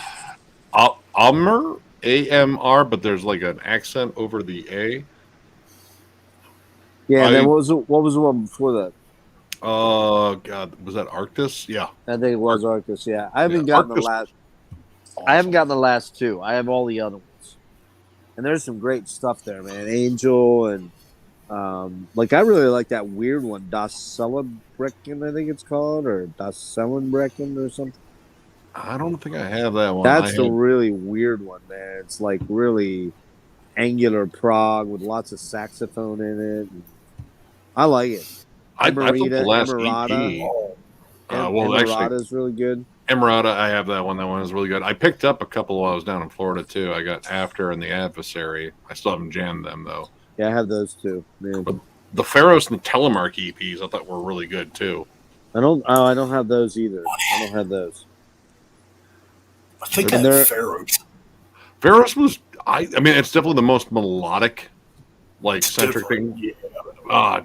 That cover of Manhattan Skyline, though, I was really impressed because he got what's his name from oh god damn it, why am I blanking? Leprous. Oh, the singer. Yeah. Yep, that dude's range is just I forget his name. That's a band though I haven't really checked out a lot though. I know that's the backing band for him, right? Or was the backing band? I believe it was. Yeah. And I think he's married to his sister to Is that what it is? Isan, or it's vice versa, or like Isan's married to that dude's sister. What was that other band? What was the other band that he had with his wife? Was that called Picadum? Picadum? Is that what it's called? I know that one. Yeah, Isan with his wife had a band, or has a band still, maybe. I think they're called Peccatum. Peccatum. I know what you're talking about. Yeah. I think that's what it's called. Yeah. I don't know how many albums they put out. Maybe 2 or something like that. I kind of forget. Let me see. I'm not actually familiar with that. Oh no, there. Yeah. Picadum, maybe? Yeah, Picadum, yeah. Isn't that with his wife? Let's see. I think it is. Avant-garde. God, probably should be looking on for my singer. Heidi, whatever her name is. She actually married to him though? Let's see. Agreed, Jake. Soulside Journey's a great album. Oh, dude, I love that album. Yeah, that was actually, I think it was John's favorite. That's my favorite Dark Throne, man, by far. Oh, because that's just a killer. That's a killer death metal album. It is underrated as hell. Really good. Blazing the Northern Sky is my number 1 Dark Throne album. Like I like that one better than Mayhem's De Mysterious. I'll go on record. Oh yeah, I do too. I agree. I'm not a big De Mysterious guy, man. I never really loved that album. I think it's a really good album, but honestly, like it was one of those like it's really good, but there are definitely some better ones. But I can understand the impact. Oh yeah, well, yeah, of course. De Mysterious was literally the first album that actually gave me chills and an eerie feeling. And like I said, when I first heard it, I didn't know the backstory of Mayhem. I'd gotten it back in 2000, and then I heard about all the shit Mayhem was a part of, or the church burnings and all that shit, and the murders. I'm like, oh shit, should I be listening to this? Yeah, I remember when that was all going down. Now, I guess what year was that? Was that late 90s? What year was it? No, 93, 94? I think that was about right. Hold on here. I'm trying to remember because you guys would have been pretty young when all that was happening. And I remember because I was older, if it was 93, 94, I'd have been what? I'd have been 66, 76, 86, 96. I'd have been almost 30. Like I'd have been like late 20s, almost early 30s. And I just thought 1993. That's when 93. That's what I thought. Yeah. So I'd have been 27, 28. And I just remember reading about it and like hearing about it and thinking and seeing it in Kerrang. And I'm like, what a bunch of fucking morons, man. Like that. I just didn't get it. I was like, what a bunch of goobers, Dude, they were searching for the edge. Like, honestly, like, all right, I would even say, like, the term edgelord may have been born with the whole story. Yeah, you might be right. Pretty much. I think I didn't hear Marv Vickers, original OG edgelord. Oh my god, it's cringe as fuck, but it's psychotic. I think I didn't hear about it until the Metal Headbanger's Journey, the documentary. Like that's where I first heard the story because they brought up the whole skull chunks and shit. It was like, wait, I'm gonna pause that and rewind it just to make sure I heard what I heard. Yeah, I did see. I remember seeing the, and I had it too. the Kerrang edition where they had Varg and I think it was Varg and what's his name? What the fuck's his name? Uranus. Hieronymus. Yeah, sorry, I was searching for it there on the front of the magazine, and I just read this shit, and I'm like, come on, man. And I remember too thinking very much, they were starting to report on stuff like death and Cannibal Corpse and deicide, and I remember seeing, pictures of Glenn Benton live with that skull burn or that upside down cross burned into his head, and I'm like, what a fucking goober. What a moron, man. Oh, dude, But- go back further. There's like some cable access footage. By the way, your hands over your camera. Oh, sorry. Oops, sorry. Yeah, you can find like the early Amon footage, and he's got like Krylons painted football pads with spikes on them and Oh, It's really ridiculous. hilarious looking at that, huh? Yep. It's funny though because we were actually talking about this because Chris and I, with another one of his buddies, we did a video for Chris's channel about metal movies, and well, it was interesting because we didn't necessarily we made like contributions just in terms like, all right, this movie and this movie and this movie should be on the list and shit like that, but we had like his fans rank them. Right. And some of them was like, how the fuck is this so goddamn high on this list? But one we agreed on was like Lords of Chaos. Lords of Chaos, this is a good movie. And I told him like flat out, I was like, I never need to watch that again. Mainly because of the long, drawn out suicide scene that I never want to see again. It's already here. Yeah, that was pretty brutal. And that scene and then the one where the stabbing scene. That last one, he just boom. Yeah. Oh, Yeah, fuck. that stuff was pretty gruesome, but what I kept finding through the whole thing was just I don't know, almost like the gooberishness of the dialogue was like, all right, this is silly, man. This is not the way these guys probably talk. You know what I mean? I don't know. I think they might have actually talked with Norwegian accents. That's my only complaint. Like why didn't anyone try to do a Norwegian accent? It's like, dude, these guys sound like they're all from like Canada or the Midwest. Best thing was after that he came out and Varg had his YouTube channel at that point. He's like, they had a fat Jew play me. Yep. Fat Jew. Oh, yeah. I if his channel was still around, I would have commented on there. Like, dude, I would have cast Harvey fucking Firestein to play you. Oh man, I mean, but I saw something funny the other day. Somebody did a fucking great meme of. I'll send it to you if you haven't seen it, Nick. Will Ferrell or not Will Ferrell? Will Smith slaps Barb Vickerness. The most memed moment so far of 2022. Well, actually, no. I think Amber Heard's catching up. Amber Heard's catching up. Oh yeah, she's definitely catching up for sure. But man, the fucking somebody put Varg's face on Chris Rock, and it's so awesome, man. It's so awesome, dude. Some of the movies though, we went like there were some I had not seen, but there were some I had to go back and watch. Like, God, does anyone remember Rocktober Blood? No, not at all. Well, I mean, mostly it's a dumb like hard rock metal thing. Actually, the band Sorcery was the band that provided all the music, the old heavy metal band, and I think they were actually in it. And probably shouldn't have got like the band to do the acting parts because they weren't good actors. They sucked. Words of chaos. Oh, I'm sorry. Go ahead. Oh no, go ahead. I was gonna say like watching the movie because it's all on YouTube, so you can watch it for free.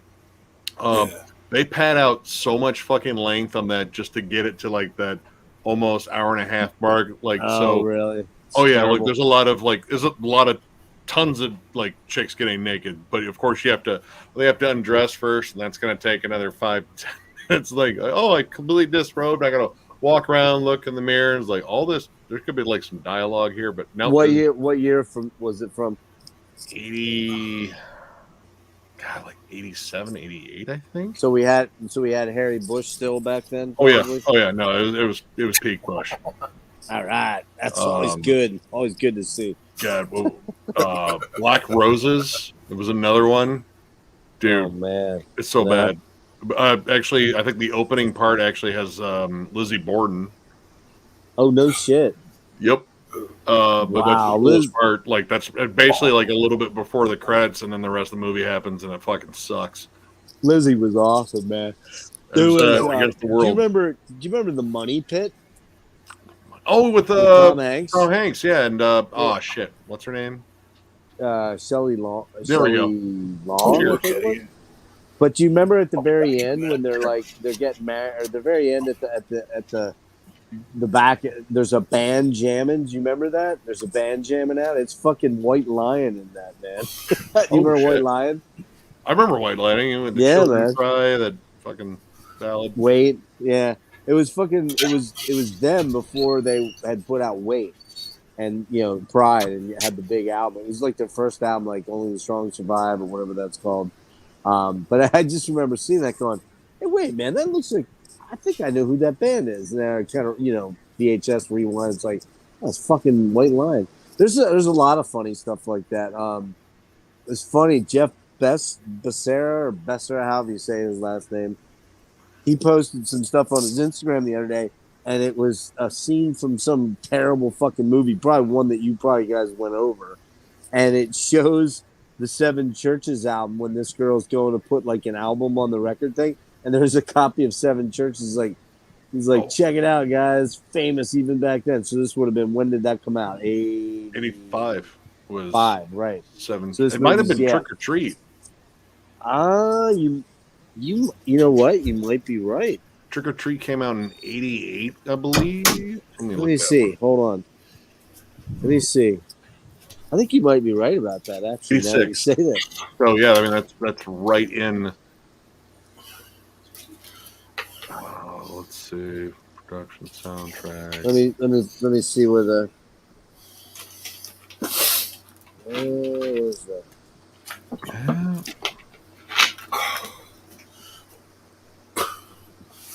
That might be it, because I remember because the mom goes in, looks at it like his records. I think it was his mom, and then he had I know for a fact he had a copy of "Killing Is My Business" on the original logo.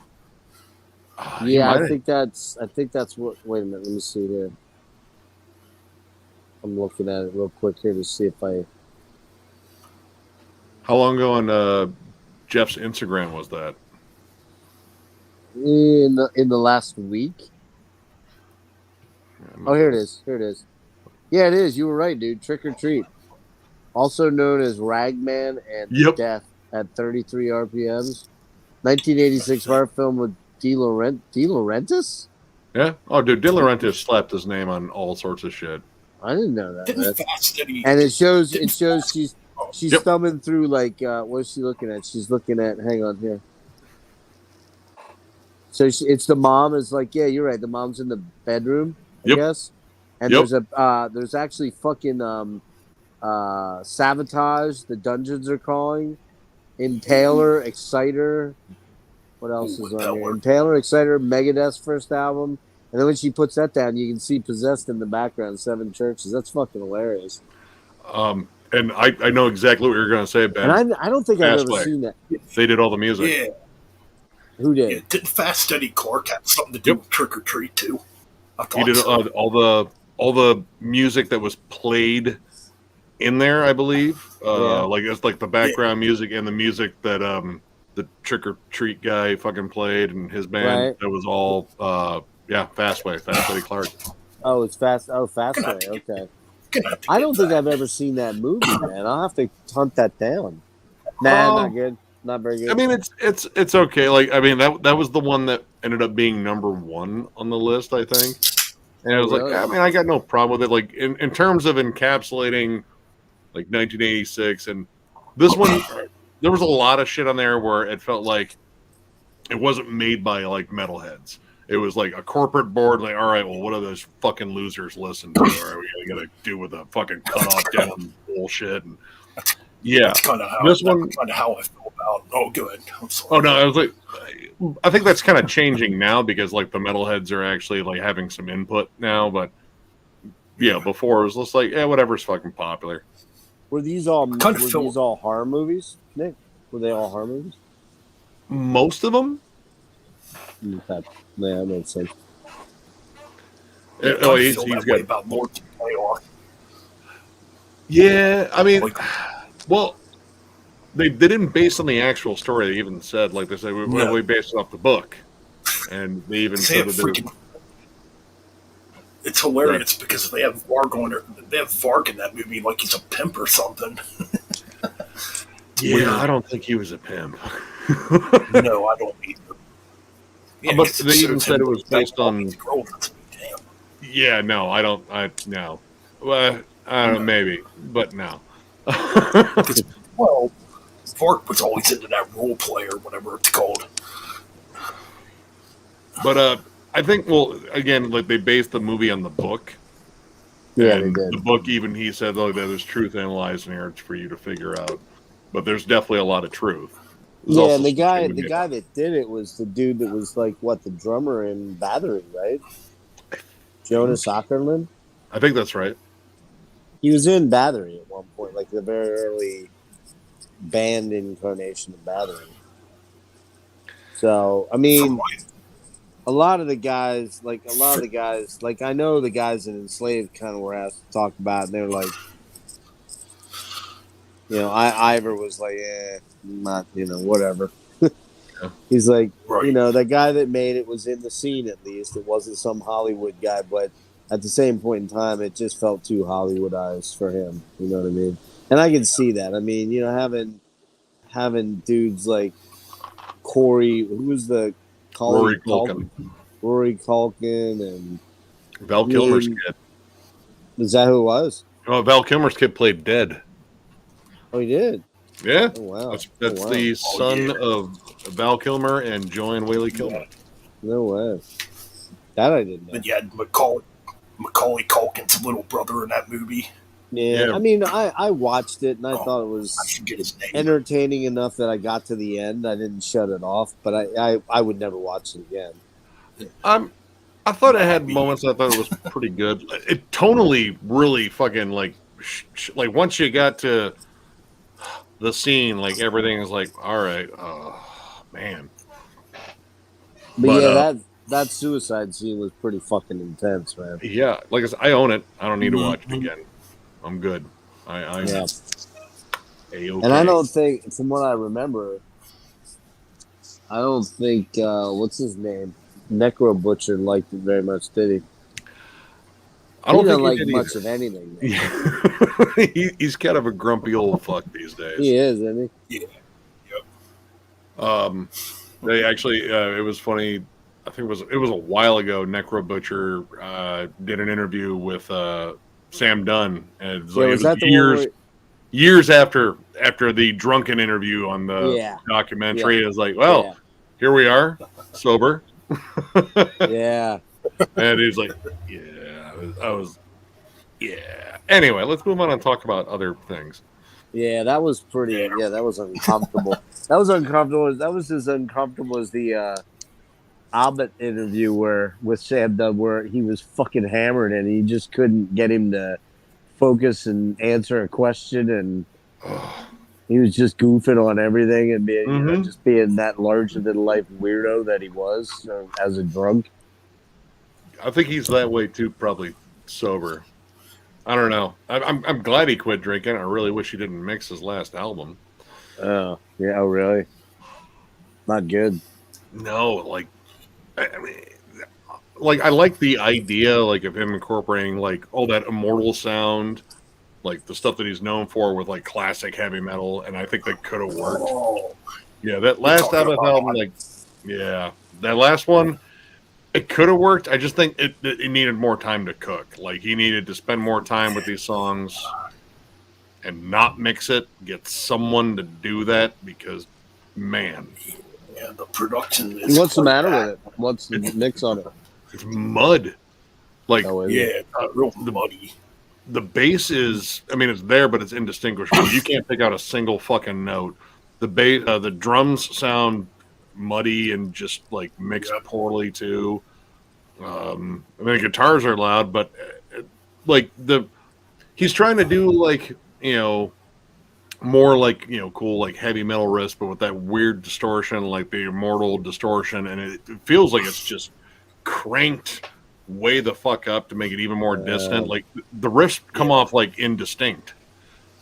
Like it becomes like a static sort of like hiss in your ears, and you're like, man. Yeah. I know you said you liked Outstrider, and I thought it was a good album. Yeah.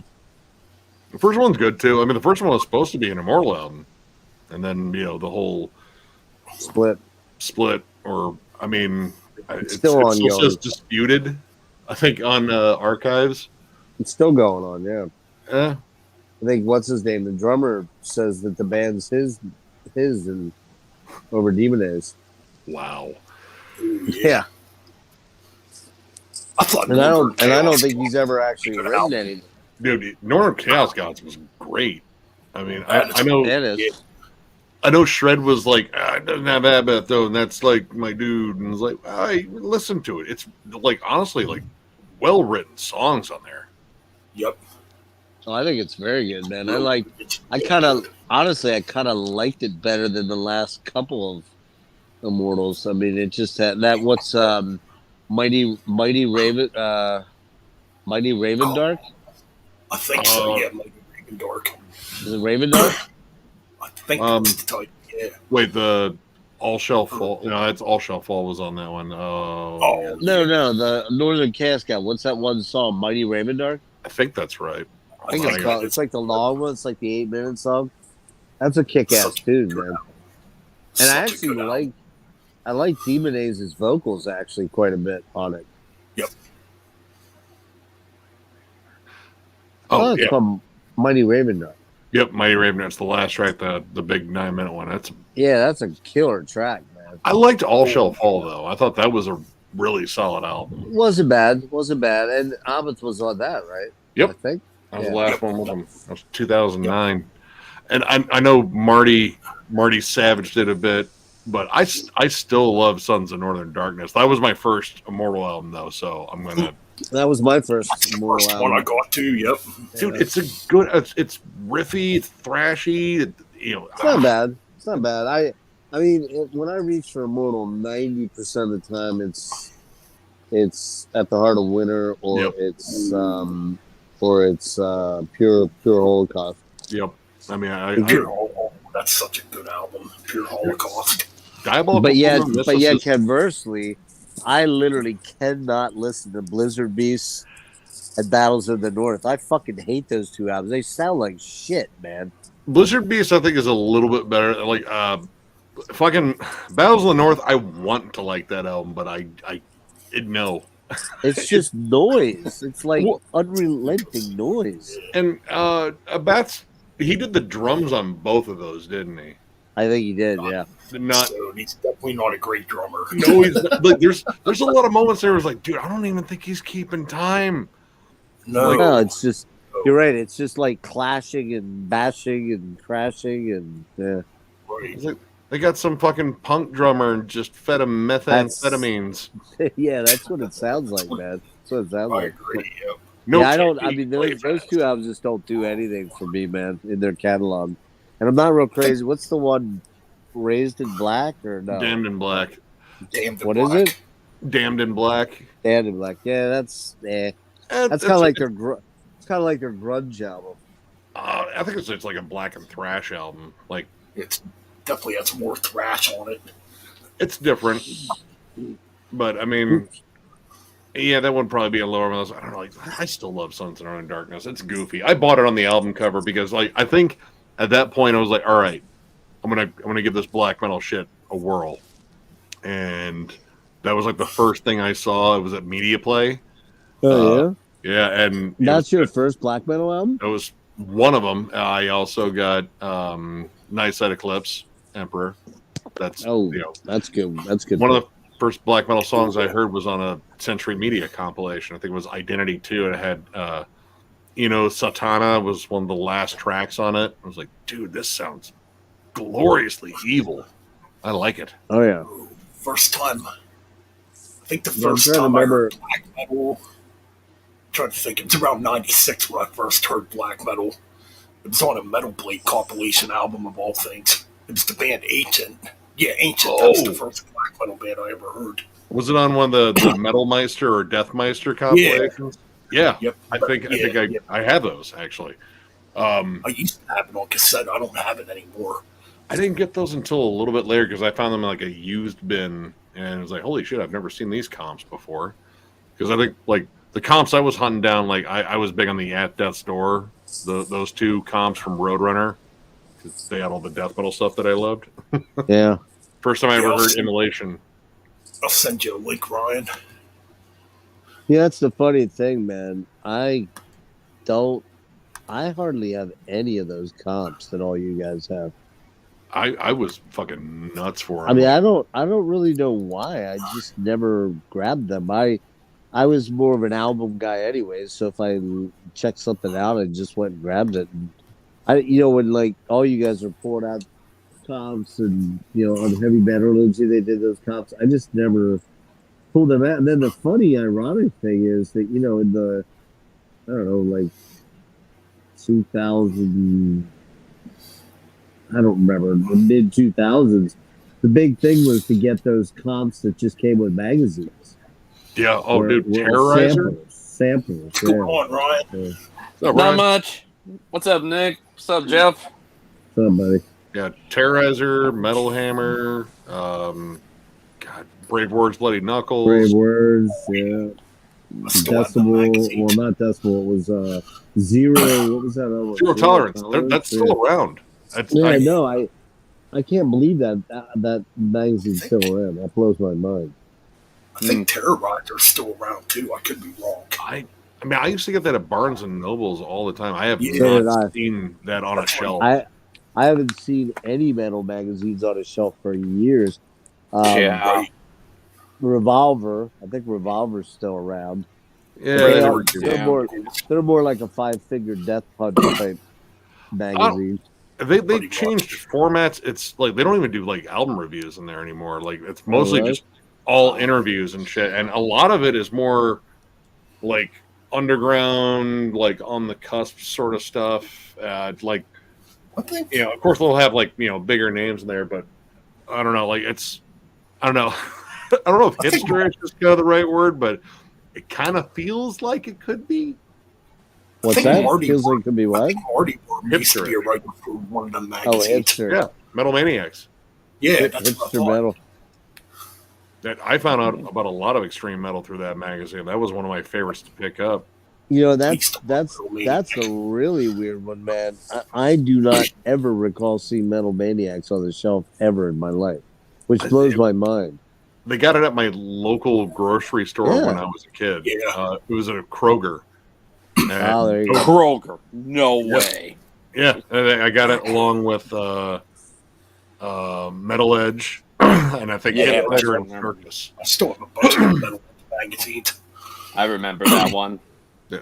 I heard about so much stuff through Metal Maniacs. Like the first time I ever heard of Bolt Thrower, Carcass, Broken Hope. Yep. Shit, dude, there were so many bands I pulled off of that. That's how I first heard of Mortal. It was through Metal Maniac. It was back Metal. when Damned in Black was coming out. And I think Marty Worm is the one that did the interview for that. I still have the magazine too. He talked about that interview too. Abath was kind of a goof. Oh, wow. Wait, I think you muted yourself, Jeff. Well, I was gonna say, I think when I came to Metal Edge, I think what was the one magazine, the last magazine they did? I think 2008. I discovered a lot of bands from that 2008 magazine. I think Lordy was one of those. They were on a sampler. There was, I think, also a Christmas cover that Lemmy did. Run Rudolph Run was on it with Dave Grohl. Yeah, that was pretty cool. I think, who else did I discover from that? I think discovered Gojira, In Flames, All That Remains. That's just to name a few that I can remember from that magazine that I got back in 2008. Towards the end of Metal Edge's run and Metal Maniacs, too, they started throwing in sampler CDs. That was new for them. And nice. Didn't last very long. Like, I mean, once everything was on the internet, that demand for CD samplers was kind of done, and it sucks because there were like cool comps that I counted on like every year from like labels like Relapse. Relapse had the whole Contaminated series, and I discovered so much underground stuff through those comps. Yeah, I think Relapse still does that. I think only digitally though. Yeah, it was a digital thing, I think. Yeah.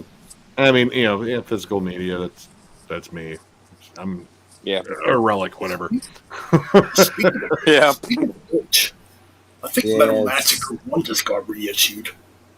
Oh, I can remember seeing that. I gotta get a copy of that. Of what? The first Metal Massacre compilation CD from Metal Blade Records. Metal Blade, yeah, that thing. That's hard to get a hold of. Oh yeah, that's what the OG one. I mean, if you have an OG one, that one's probably going because that's where Hit the Lights appeared. Like anyone? That's where Metallica's name was spelled wrong. Yeah. Didn't they just drop one not too long ago for Metal Blade? The Metal Massacre, like anniversary thing or something? No, yeah. I think the last one I got was in the mid 2000s, and I can swear they just dropped some. They just did something for, but it's vinyl only. It was like a vinyl thing. Yeah, which you don't do much. You don't do much of that, Nick. Yeah, no, whatever. I mean, I got enough of the metal comp. Like Metal Blade had a whole bunch of different series. Like we were bringing up the Metal Meister. There was a Death Meister one because that had that little offshoot Death Records. I think there was one called Blackened too that had black metal band. I didn't get that one. I know there was Uncorrupted Steel. They did 2 volumes of that. Yep. Actually, that's where one of the first times I heard Black Dahlia Murder because they had the song, I believe Contagion was on there. They had done that ultra cheap video for Contagion, and somehow that caught fire. Like it actually ended up on MTV at one point. Like, for real? That's bizarre. It's Breakwords and Bloody Knuckles is how I first heard Black Dahlia Murder. This would have been back when the first album came out on Hollowed. Yep. Still a good album, dude. Elder Misanthropy is still one of my favorites on there. Nick, did you see Blood Incantation and Full of Hell are doing man? Saw that? Yeah. Nice. They coming your way? That'd be if I can make it, because it'll be October 2nd here. Because Robert Sparling alerted me to that one because he alerts me of all things. Robert Sparling. He's jack of all knowledge. Yep. Dude, if there's a release and it's coming out, he will tell me about it. Yes, he does. I thought that was hilarious. I thought that was. Does he comment on you and tell you about releases too? Nah, and then he's always like, "Go, you got to join Thrall to Metal on these live streams." I'm like, oh man, I'm usually at work too. Dude, Jeff sent me a text that he's been hitting up Pete Pardo too. Like, you gotta get Miller and Necrotic Nick on a thing about a thing, and you should get all. I was like, dude. Well, you know what was funny about that was what made me laugh about it so much was that he left you off of it. He wanted Miller on. He got me before in another one. Yeah, he wanted Miller on with Pete and so and so and so and so. And I'm like, that's pretty fucking random because Nick's his boy. Like episodes planned out.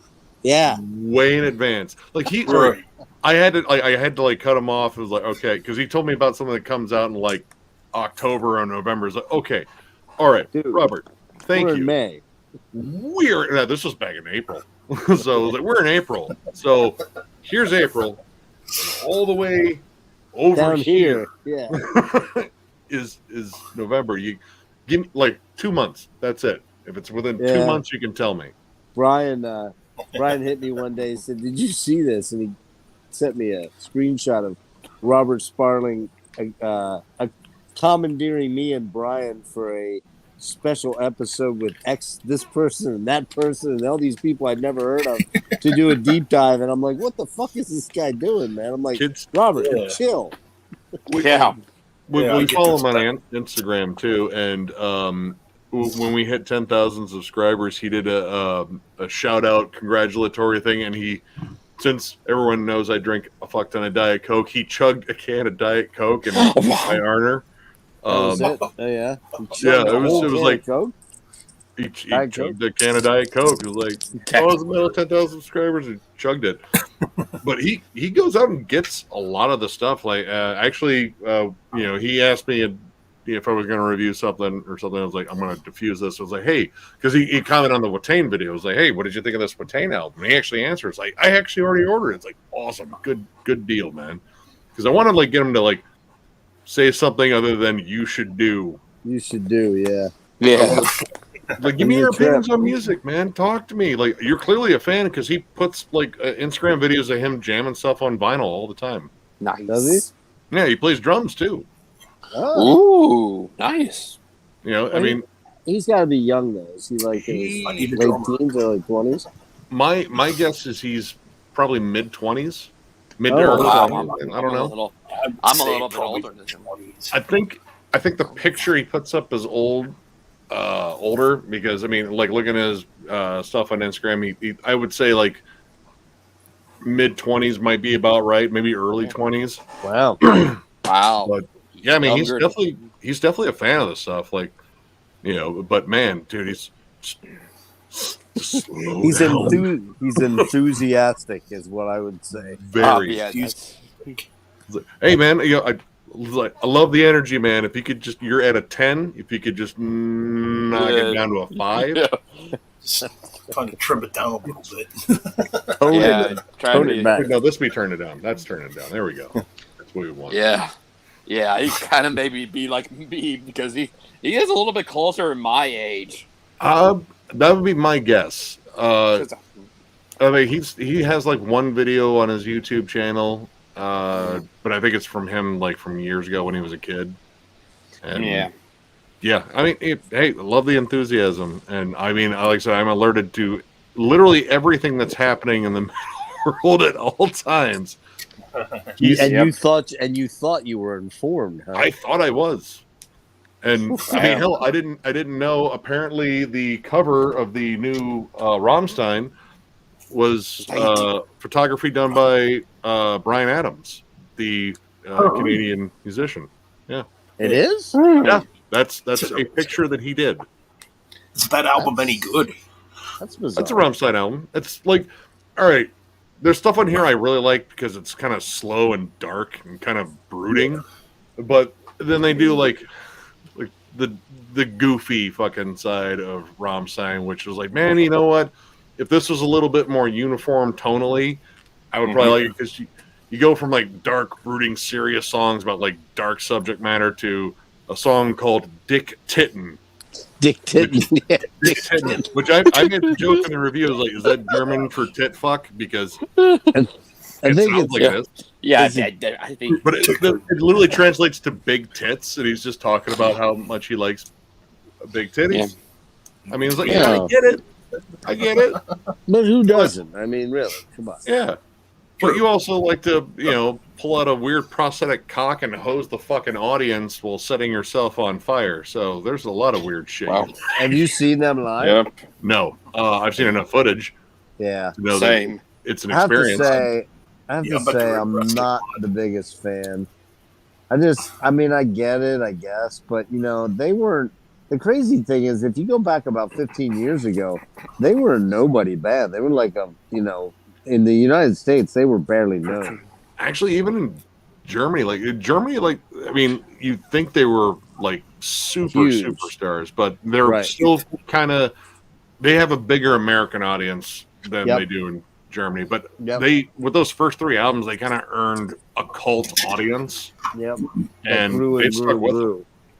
Well, and the other thing is too, I think that they've always put on this insane live show, and that's kind of what's carried them. Yeah. Yep. And I check it out. that's cool, but I just never really quite got into them. But I will say my days of the old industrial metal stuff, I'm just not as into that anymore like I used to be once. And that's kind of what they are, more or Yeah. less. Oh, A little bit more of a dancier edge to them. What did Serge say? Without Die Krups, there would be probably no Rammstein. I agree with that. It's same here. Fully.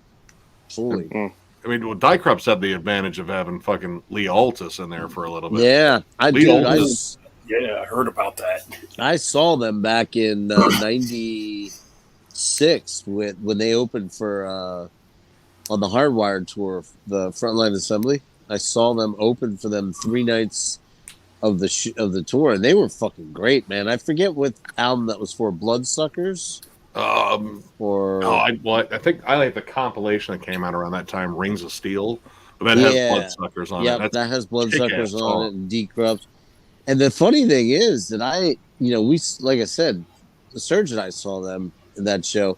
They were great, and like you said, Lee Altus was on guitar for them at that time. He was a young kid, man. I mean, just a real young kid, like 20 years old.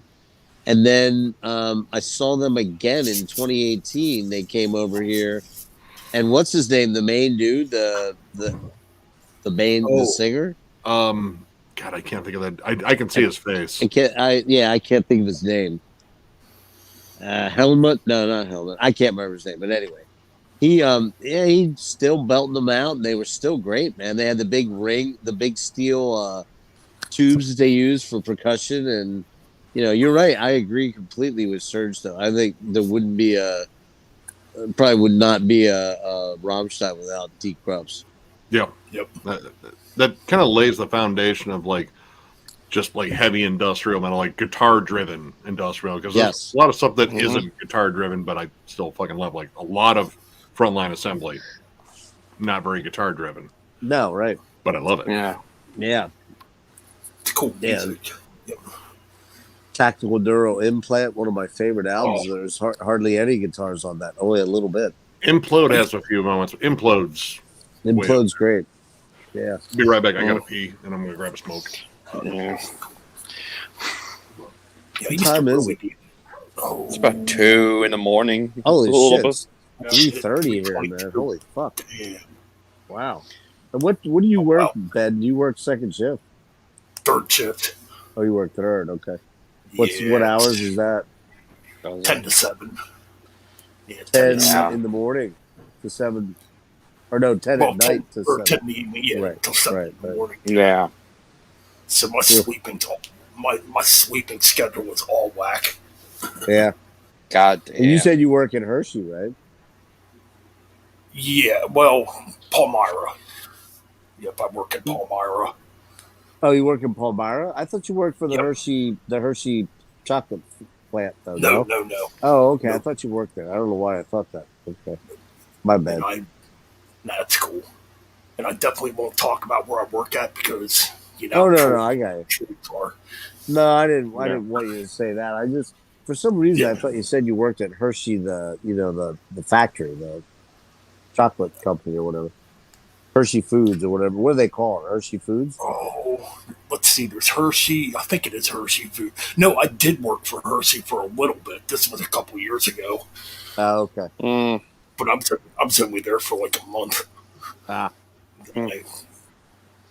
that third shift. I used to work second shift way back, and I liked it actually. Second was pretty cool because you go in at 4 and you're out at midnight usually, or 4 to 11 or whatever it was. I can't remember what it was. Yeah, that's kind of, that would probably be when I worked at the grocery store. Usually I work at their closing shift at around, I usually go in when I worked there, it was around 4 p.m.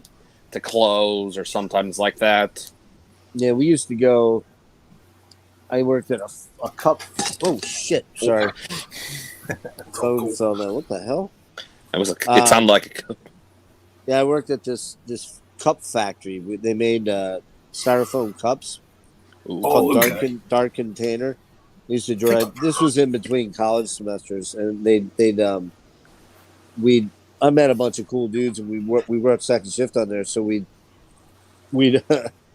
this is back in the 80s, keep in mind. So this is going back quite a ways, but we'd actually take coolers with beer, and then on our lunch breaks go out and drink beers, crush beers, and then come back in and drive our tow motors around half drunk. You could never get away with that now. You could never get away with it now, but the best part of it is no way. The best part of it was at the end of the night, we get off at 11 o'clock or 11:30 or 12. I think it was 4 to 12. We get off and we'd head over to my buddy's place and just party till like 4 or 5 in the morning, drinking and playing guitar and jamming tunes and shit. Oh yeah, man, the good old days, Then you sleep till you had to go back into work. You sleep till 2 or 3 o'clock in the afternoon and get up and go to work. And yeah, that was good. That was some good times, man. But I tried third shift. Third shift fucked with my head a lot, man. That's kind of how I feel too. It's like, I mean, I would go back to second shift, but I'd have to take a pay cut. That's gonna be the shitty part. They pay you an incentive. I don't think it's great. Yeah. So they pay you an incentive to be on third shift then? Well, yeah, you get paid more to work third shift. Yeah, shift differential. Like if I went back to second shift, I'd have to take like literally $1.50 pay cut. It's like no. Yeah, that's a couple CDs there. A couple CDs a week. Right. Yeah. I, without giving them any specifics, how much is it, like below or above 10? What do you mean? Dollars or something an hour or something there, Ben. Like, is it above or below 10? Oh, it's more. It's definitely more. Above. Oh, it's definitely above. I'm thinking, wow. I mean, I probably shouldn't really talk about what I make an hour. I mean, if you're making more than 20 a month than I do, working at a cemetery collecting trash. I collect trash at a cemetery. They wanted to. My mom pitched to them about me getting paid 20 a month for doing it. So 20 a month? Yeah, I ain't complaining. Wait, what do you mean? $20 an hour or $20? 20 a month. For just what, one day a month? I go there every Sunday and collect trash. Okay. So you're working how many hours? The last, it's literally just 5 minutes going around and grab one of the big trash cans and go around these smaller trash cans and see if they have them. Just put them in there and then, put the big trash cans along the road for the trash people to collect it. Well, Ryan, you said you're on SSI, right? Yeah. Okay, so you're not allowed. I think when you're on that, you're not really allowed to make it much money because you're being compensated through the government, right? Yeah. So when you're saying you do understand Ben works a job where he's paid an hourly rate. So you're talking a lot more than $20 a month. What are we talking about? I mentioned about that I do cemetery work, collecting trash around the cemetery area and then put them in big trash cans that you put alongside the road for the trash people to collect. I get the bodies. No. I don't do no. That'd be way more metal. No, I wish. No, this cemetery has family members on it. So I'm okay. No. Wait a minute, Ryan. Are you sure you're not digging bodies up during the night at all? Fuck no. That'd be way more metal. That'd be like super fucking metal. The cemetery is so dang far from where I'm at right now. I technically could walk, but I fucking probably would be tired as hell by the time especially like a corpse over your shoulder. Just so we're clear, Ryan, you don't dig up female bodies and take them home and keep them in your closet, right? Fuck no. I've already got enough. I already got enough bugs in this goddamn makeshift room already. I don't need more in here. That'd be just. Okay. Good point. But they never say no, though. I don't think. Well, if they say No, anything, no. you have a whole other separate issue there. Yeah, I'm like, yeah, I'm not like that. No, hell no. But yeah, so Ben works a full-time job. I'm assuming you work full-time, right, Ben? Yeah. Yeah, so he's getting paid an hourly rate. I think you paid an hourly rate the way you were talking there. So you're paid an hourly rate. And that's that's how most normal jobs work. You're either paid a salary or you're paid an hourly rate. Necrotic Nick has the best job of all of them. Oh yeah, he does. He pays himself to make YouTube videos all week long. You got to take care of this idiot cat somehow. Fucking right. That cat. Look at that cat. Oh man, look at that cat. Yeah. My family's had cats. Had a tabby once, but he had complications. Nick, what is your cat's name again? Shithead? No, I call him Shithead and Dickhead too. But his name is Rorschach. That's right. Rorschach. I named him that. Well, I don't know if you can see it. He has a perfectly symmetrical pattern, and it's like an ink blot test. Ah, that's cool. Yeah. That and Watchmen fucking rules, and Rorschach's one of the best characters. Yeah. Ah, that's true. Yeah. I gotta be honest. We have a cat, right? I honestly forget we have it because that cat's always hiding, so I barely ever see it. Oh yeah. When I was gone, because all right, I'll be honest. I am my cat's lone human. He does not. I actually was shocked when my brother-in-law and I got back from the Mastodon and Opeth show. He actually was out. He was staring at him, just sitting down. As my brother-in-law and I were talking, I was like, "That is literally the most social he's been." No kidding. Because if there's anyone else here but me, fucking just shits himself and fucking hides. He's like, fucking people, because he's an idiot. But me, no, he's cool with me. Dude, John was watching my house while I was gone on vacation, and he tried, because I saw he was watching my mom's house too, and she has a cat, and he plays with fucking straws.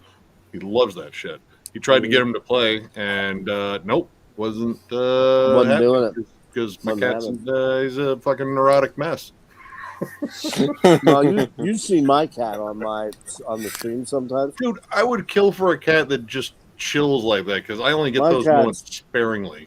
Yeah, my cat's Mr. Nuzzler, man. He's always in my face, like headbutting me and fucking licking my beard. It's like, bro, that cat breath. Come on, dude. I had cats like that. I didn't mind that. I was like, awesome. You're actually being affectionate. Mine. Oh yeah. He literally just took off for no reason into the other room. Just you just took off.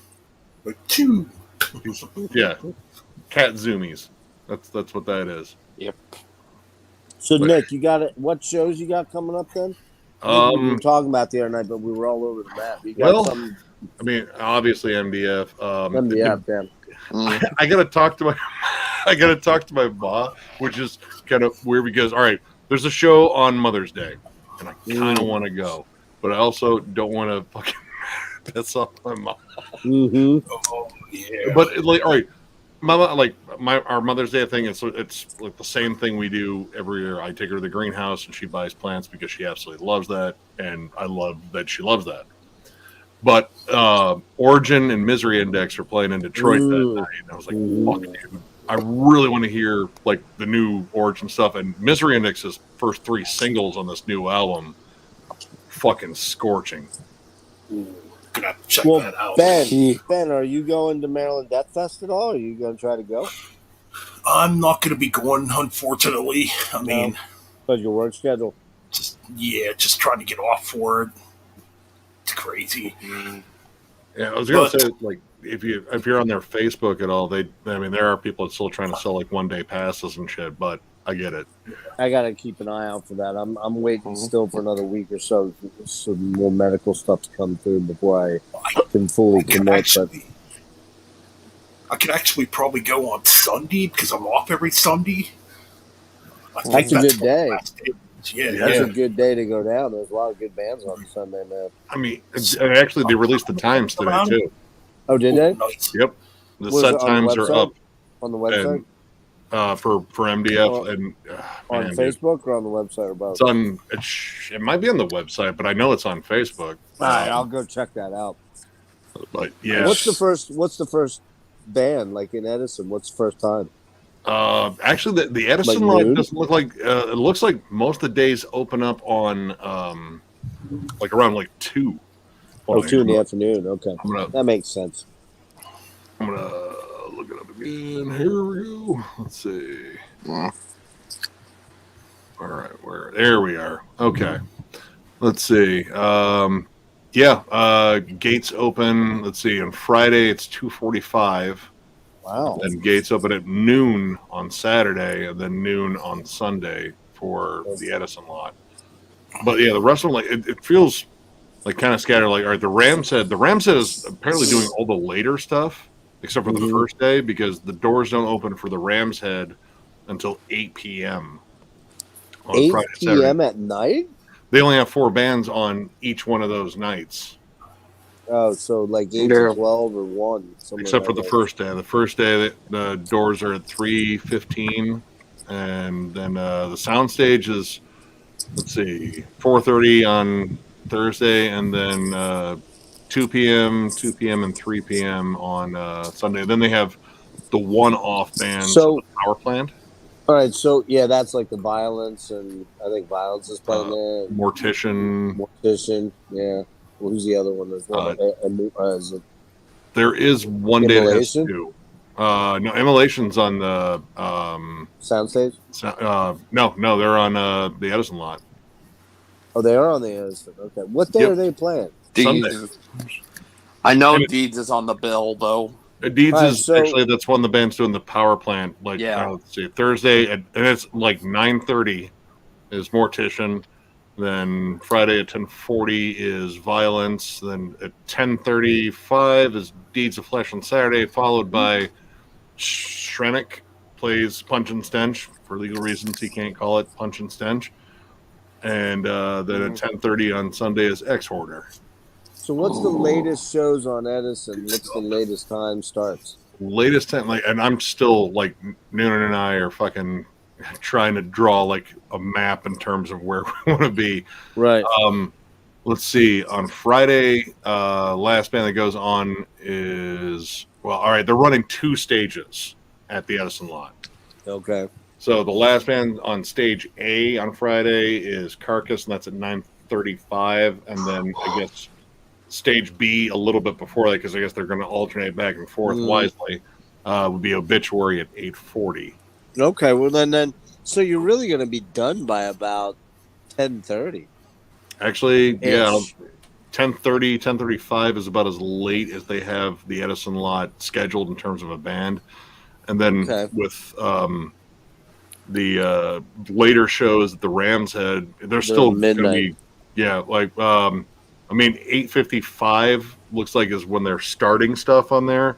Right. But, like, all right, you know, when Carcass is done the first day, you have more than enough time to probably get there and go see Panzerfaust, Achilles, and Ruins of Beverast. Oh, wow. Oh Really? yeah. Ooh. Or if you're actually at you know, the soundstage, you can go see Ghoul or Squash Bowels. Like I said, they have it pretty well planned out. It's still going to be a pain in the ass. Like, I mean, there's like Friday. I don't know if I'm leaving the fucking the Edison lot. Scorched, Massacre, Monstrosity, Bloodbath, Carcass, Graveyard, Atheist, Suffocation, Obituary. Damn. I don't have a reason to leave. Yeah. Like, I think the most, because Noon and I were talking, it was like, I mean, we could probably go do the opening band at Soundstage, which is No Moss, the band I just reviewed, that grindcore band, which it's one of the riffiest death grind albums I have listened to. It's catchy. There's hardcore breakdowns everywhere. Right. And it's 20 minutes. So even if you didn't like it, you only lost 20 minutes. It's over pretty quick. Yeah. Oh yeah. But, welcome back yeah. to Speed King. It's I mean, it looks like it's going to be like pretty interesting just in terms of like times too, and it's going late too. Like Ghoul, like on Friday on the soundstage, they're from 12:25 to 1:15 in the morning. Wow, holy And shit. Ruins of Beverest is going on at 12:30 and going to 1:20. Necrophobic, they're 12:35 to 1:30. Sacramento is the last band that plays at Ram's Head on the last day, and that's 12:15 to 1:10. Oh, really? That late? Holy shit! Yeah. That's the one band I really wanted to see, man. So I don't know, I might have to, down some fucking energy drinks or some shit. Yeah. Well, drink some coffee. You know you're gonna catch up with Jimmy over at Ruins of Everest then, because he's like, if you're awake. Oh well, no, I'll be awake. I'm gonna I will power through for metal. It's just I gotta get insoles because I gotta get some like orthotic support because even I have some like Vans with cushion heels, but even after a while, going to Opeth and Mastodon, after a while, man, I was like, all right, I have to move around my feet because it's starting to ache, and I have like the additional heel support. And both of those bands put on long fucking sets, which I'm not complaining. Mm-hmm. They were both excellent. But yeah, for a day like that, where'd you see them? Detroit?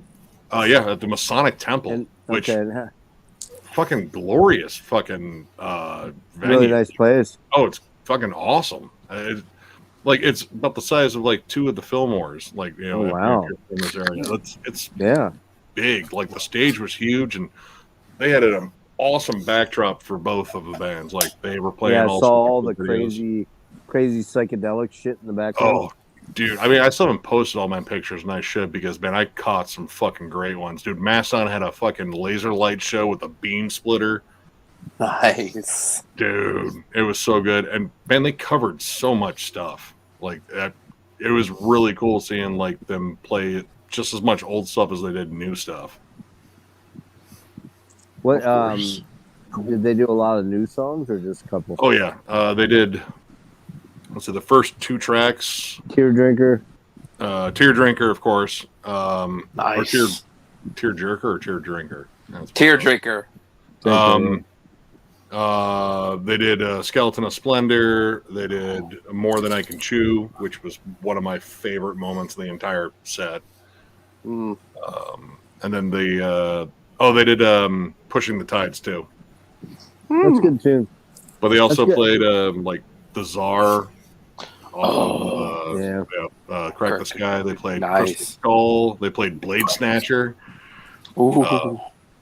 Megalodon was early too. That was like.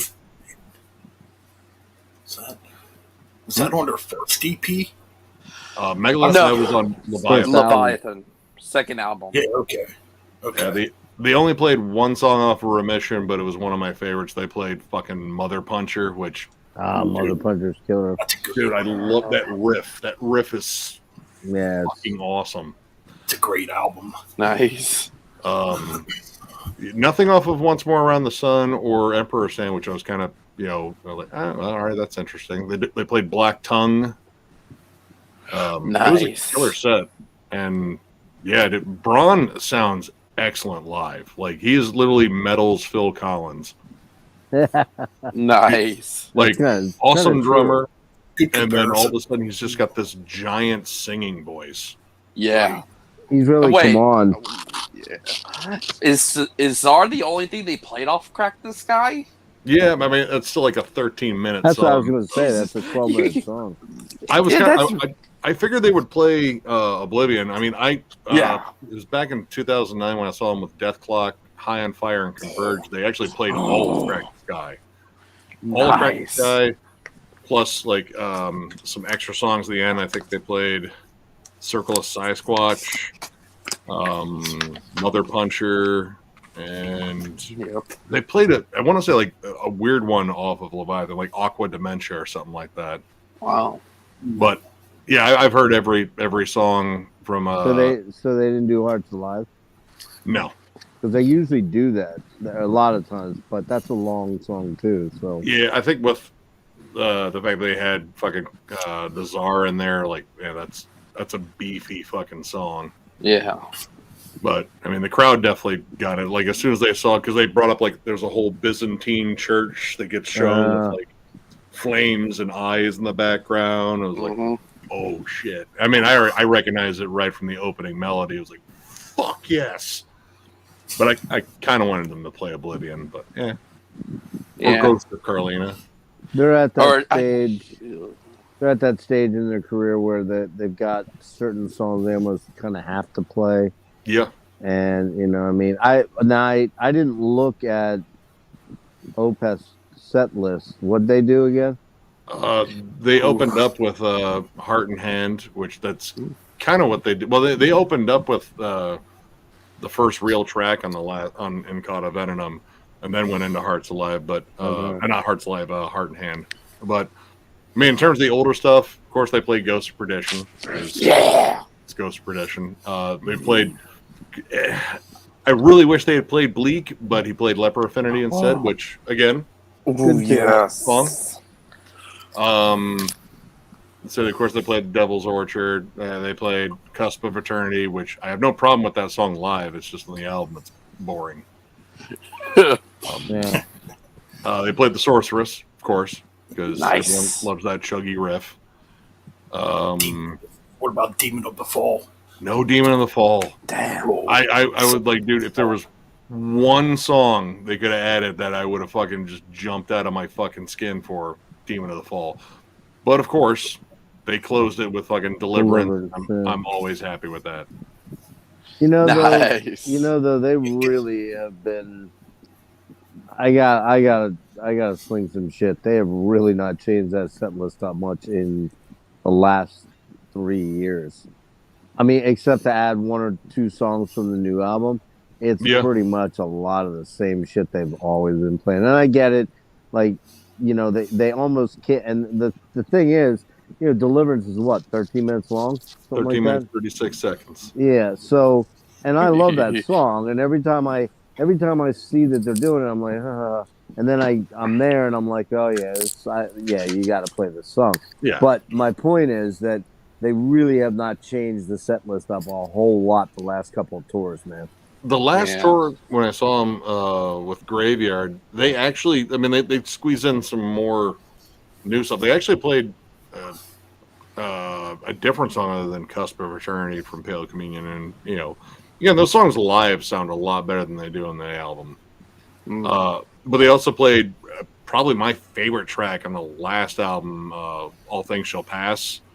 That was the song they played before they closed the night with Deliverance. Wow, no kidding. Oh, dude, it was awesome. It was. That's a great tune on that album, yeah. But yeah, like there are songs that I guess now that you should just expect to hear, you know. And again, it's one of those bands that's kind of reached a point, and you know. Well, Michael doesn't sound good growling anymore. No, he doesn't. No, he doesn't. Well, I heard he's not even into death metal anymore. Yeah, well, he's been talking about that for years. But I mean, he has. You're right, though, Nick. He's got his voice at one point in time. I remember when I went to see them early on, many times, like for Deliverance, for Ghost Reveries, for what's the album after that? Watershed. Watershed. Yeah. I mean, his fucking death growl was lethal, man. It was so fucking good. Yeah. And he doesn't sound anything like that anymore. He just kind of sad. Belches. There's none of the dramatic flair. No, it sounds like he's croaking them out. They sound croaky. It's standard death metal vocals, and he was anything but standard. Like the same dramatic flair he puts to his clean vocals, he put to his growls. Yes, too. you're right. Yep, and he stopped doing that a couple years back. Yeah, maybe it's just kind of begrudgingly the fans. Well, there was a little bit of time there, man, where no joke, I really thought something was damaged in his vocal cord, because if you go back about 7 years ago, when he made the big proclamation, around Heritage or whenever that came out, when was Heritage? Was that 2011? 2011. That sounds about right. Yeah. He, man, he did not sound good at all singing the death vocals.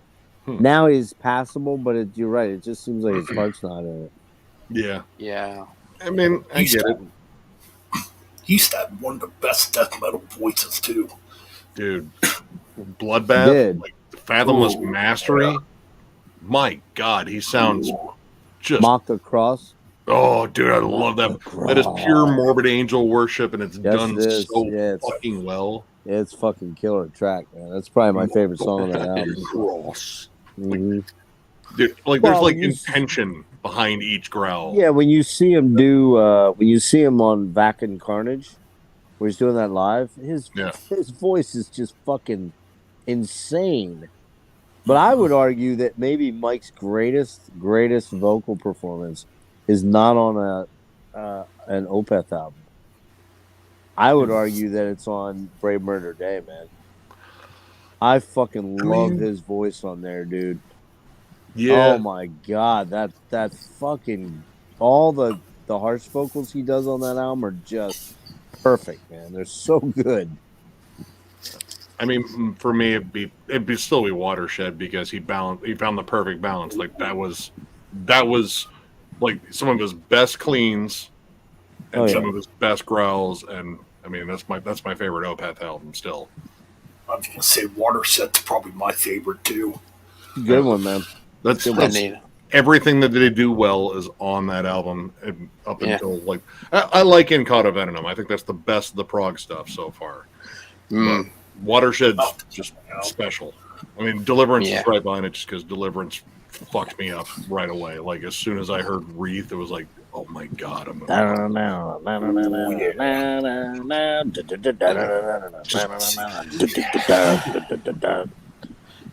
need to listen to that album. That's a vicious fucking. I think Still Life is and Blackwater Park where they're created. Oh yeah. Man, are you all right there, Ryan? Get anything wrong? Yeah, I'm just like I fucking love Blackwater Park. It's great, man. I mean, that's where I came into him and blew my mind. Really, that album. I've said this before. That album, because I'm quite a bit older than all you dudes. A lot older than you, Ryan. And for me, that's the album that made me go, all right, I gotta reevaluate this death metal stuff because I had written it off as just stupid. Like, why would anyone want to listen to that kind of vocal? And then you're not asking me? Okay. No. No, the funny part was that, I at that point in time I was pretty close with Steve Wilson from Porcupine Tree, and he's like, dude, you listen to that Evil Bill lead vocal stuff, but you can't listen to this. What are you talking about? I'm like, oh yeah, he's got a point there. So I kind of reevaluated it, and that's when it hit me because it was such a great combination of the heaviness and the progressiveness and the technicalness, and and that's when it really. And then I was able to go backwards and go, all right, yeah, I get Morbid Angel, and yeah, I get all these other bands that I didn't really get when I first tried to listen to them. I think Morbid Angel is a little bit easier, just because, well, at least with like David Vincent, because I jumped on at Covenant. That's where I came in too. Yep. Yeah, he's got a more clear delivery. Yeah. And there's no amount of evil that's fucking sacrificed there too. Well, it was. I mean, I specifically remember on Headbangers Ball seeing. Come on now. Yes. What is it? God of Emptiness, right? Bow to me, faithfully. And I saw that. I'm like, all right, this is pretty fucking badass, man. Yeah. And that's what pulled me into that album. Then I kind of went backwards into, and I really do like Blessed, and I like first three are really hard to beat. Yeah, they're so good. I think I heard Chapel of Ghouls not long after that off of Altars. I was like, dude, yes, that. Yeah. But yeah, Covenant was the one. I remember a buddy of mine, it was in high school. We were going to a party, and we had already got stoned before we got to the party. But driving there, and it was like a good like 20-minute drive. He's like, dude, check this shit out, man. He popped in fucking Covenant, and I was like, the cover like this already looks kind of all right, and then fucking he already had it, I guess, queued up to fucking God of Emptiness. It's like, dude, like that was like probably the first time I thought music was legit evil, satanic. Yeah, it was like. I mean, I've already been listening to Slayer and was like, you know, whatever. They're just yelling about shit, you know. But this is like, dude, this legit feels evil.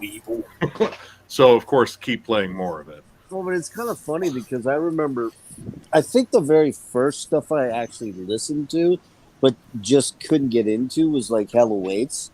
Like, I just didn't, I was like, man, you know, it was always the vocals, you know. You know, I remember listening to like, trying to listen to early Battery, like the first two Battery albums, and it's just like, man, there's some interesting stuff here, but it's just the vocals are just so terrible. You know, I do remember listening to the first Battery album. I actually did kind of enjoy it. I kind of would enjoy more over, say, the two shitty Dark Throne black metal albums. Man, the first time I heard the first Battery album, I thought, is it supposed to sound this way? Yeah, that troll voice. He had like a troll voice going on there. And the production's so raw. Yeah. Yeah. But that's a great album. I mean, it has such a tone to it. There's a tone that, you know, is just, it's not my favorite Battery by far. Under the Sign of the Black Mark. That's a damn good album. Oh man, Blood, Fire, Death. Yeah. Blood, Fire, Death. Those two could alternate, but most of the time, I mean that when you open up with, you know, One Road to Asa Bay, man, that's just such an epic motherfucking song, man. You're like, wow. Good stuff, man. But you know what's sad is I don't actually own any Battery. I gotta eventually fix it. Same. Yeah. I only own the first four, and then I got Hammerheart, and that's kind of where I'm not the biggest fan of the Viking era, Nordland stuff. More. Yeah. I mean, I'll probably check it out, but so far from what I heard, is like, no, it's the early stuff for me. I agree. I think that's my favorite stuff too. But he was really starting to get very sophisticated in his writing by that, you know. I know a lot of people love that stuff. You could really hear him becoming a much better musician, you know. Yep. And that's kind of fun when you tag along. You know, you talk about Enslaved, you know. Enslaved was one of those bands that, you know, frankly started out already at a pretty high level, and then they just kept sort of raising the bar every single album, which is kind of bizarre. I mean, it's very, very strange that a band could be that. You know, even my favorite band, Nick, you know who my favorite band is, and Winger, right? Winger, exactly. and that album Pool is a lot heavier than you think. But I mean, even Rush has a couple of mediocre albums, you know, and that's hard for me to say. But it's true. They just not everything they did was top shelf. And I had a couple of albums in the 7 out of 10 or 7.5 out of 10. I'm like, but you gotta understand, a 7.5 out of 10 for Enslaved is like a 9 out of 10 for most other bands, you know. Yeah. It's almost a different scale for those guys, you know? There really has been like a giant drop off in quality. Exactly. Regardless of what sort of like turn they make in style. Like, right. They haven't fallen off the cliff ever.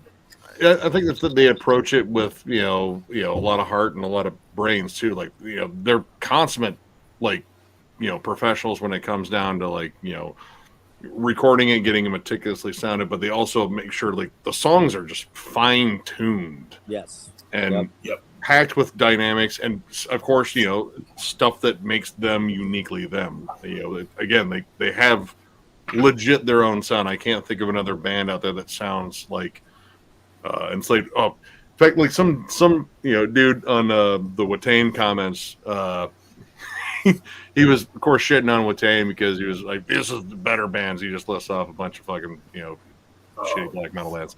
But he actually had listed like bands like this and this, and he threw Enslaved in there, just generic. It was like, what? Generic. Hold on. Wow. Like clearly, Yes. dude, like literally, that's a band that has their own sound. Yeah. But it's generic. It's like, yeah, because name some bands that sound like them. Yeah. Why? That's, Because they actually have talent. yeah. And they dared to be different. They didn't sound again like some Norwegian guy screaming into a bucket. Right. Did you, Yep. Nick? Did you check out those 2 advanced tracks for the new Blut aus Nord? I checked out one of them, and Man. I still just can't quite get into them. Oh, They're weird. They're just a strange, super like, weird. It's Super weird. I look for something to latch onto because there's bands out there that absolutely love dissonance, like like Deathspell Omega. Yep. Like I can't get into those because it's entirely dissonant. Like I was actually playing the new Ouija Dude. Is that how you say that band's name? What is it? Ouija Dude. That's a black metal band that's part of the whole Church of Amen Ra thing. Yeah. Oh. But, I don't know them. it's very dissonant, but it's also still riffy and chaotic. And I think I still need like some semblance of a hook to latch onto. And So you're not really into like a Rancy Pazuzu then, are you? no. I tried with that band too. It was like, dude, or even Imperial Triumphant. Yeah, yeah, they're tough. Yeah, Yeah. And I listen to some. Like, I love Psy, but Psy at least they have like there's like hooks in their strangeness. Yeah. Yeah. Yeah, I think another band that's kind of like that, but I think more entry level to that is Skamash. Skamash, like see some, yeah. Skamash is like a band that's avant-garde-ish or Yeah, but they got melody in there. Yep. And I actually own a couple of their albums. I think they're really I- good. I got And all of their albums on You can vinyl. latch on to So songs. you didn't hear any melody in the latest 2 Blut aus Nords? I heard again like some melody. It's just I can't. It feels like It's very unsettling. yeah. I mean, it's not quite like Yeah. it wasn't like Portal was like I have to turn this off, otherwise furniture's Oh, floating. Yeah. Imaginary Sonicscape is still one of the weirdest albums I've ever listened to. Dude, we What's that? Which one? had that in the background when we reviewed Portal. It was like, see, this sounds normal now because we listened to fucking Portal. Well, true. But No, the album Imaginary Sonicscape by Psy. oh, I don't love know that. that. Really weird. That's a weird album. Psy good is one of album. those. I enjoyed Psy is it. one of those bands I haven't dipped my feet into yet. That's where to start, honestly. Imaginary Yeah. Soundscapes, dude. Yeah. It's a fun, weird album. Like it's a bunch of stuff coming from all. It's somehow psychedelic It's very and, like, psychedelic. Yeah, black metal and proggy Yeah. and thrashy. I've checked a few songs Yeah. out and some live stuff, and they seem very avant-garde weird. Dude, they are But weird. I'll have to check them out. But I mean, man, I love those 2 Blut aus Nord songs, man. I'm just like fucking in heaven when I listen to them. They're so disorienting. They're just Yes. like listening Yeah. to a nightmare, It- And it's he's like that. He's like that. He has, a couple different elements to his music. He either does the really fucking crazy industrial stuff that's honestly difficult to stomach a lot of it, or he does the epic black metal, hallucinogen, really crazy psychedelic sounding stuff, or he does something like this that's weird and avant-garde. when does Yeah. that come out? I mean, What's that? when does that come out? Do you know? Is that May 20th? May 20th, I think. I don't know. Did I write that? Yeah, we're gonna try Kellen. You know Kellen, right? Yeah. We're gonna do Kellen, and we're gonna try to have Peter on from over in Ireland. We're gonna try to do a deep dive on the BAN catalog. I fear it's gonna be a Wow. two-parter, though. That's gonna be a pretty deep That's- one, man. How many albums do they have? I mean, Too many. Too do many, it- yeah. All right, Too count many to them. do it quickly. I think it's I think Be it's back. 16 or 19. Oh, 16. geez. Really? Yeah. Then take into account there's some that are like trilogies. I think the 777 trilogy, the Memoria Vespuccia Vetusta trilogy. Yeah. Yep. Jesus Christ. Well, I'm there's thinking of it. 2 trilogies, like you just said them, Ryan, and then there's the other element to them is he also has about like 7 EPs, and they're pretty extensive EPs. They're not just like 3-minute EPs or 5-minute EPs.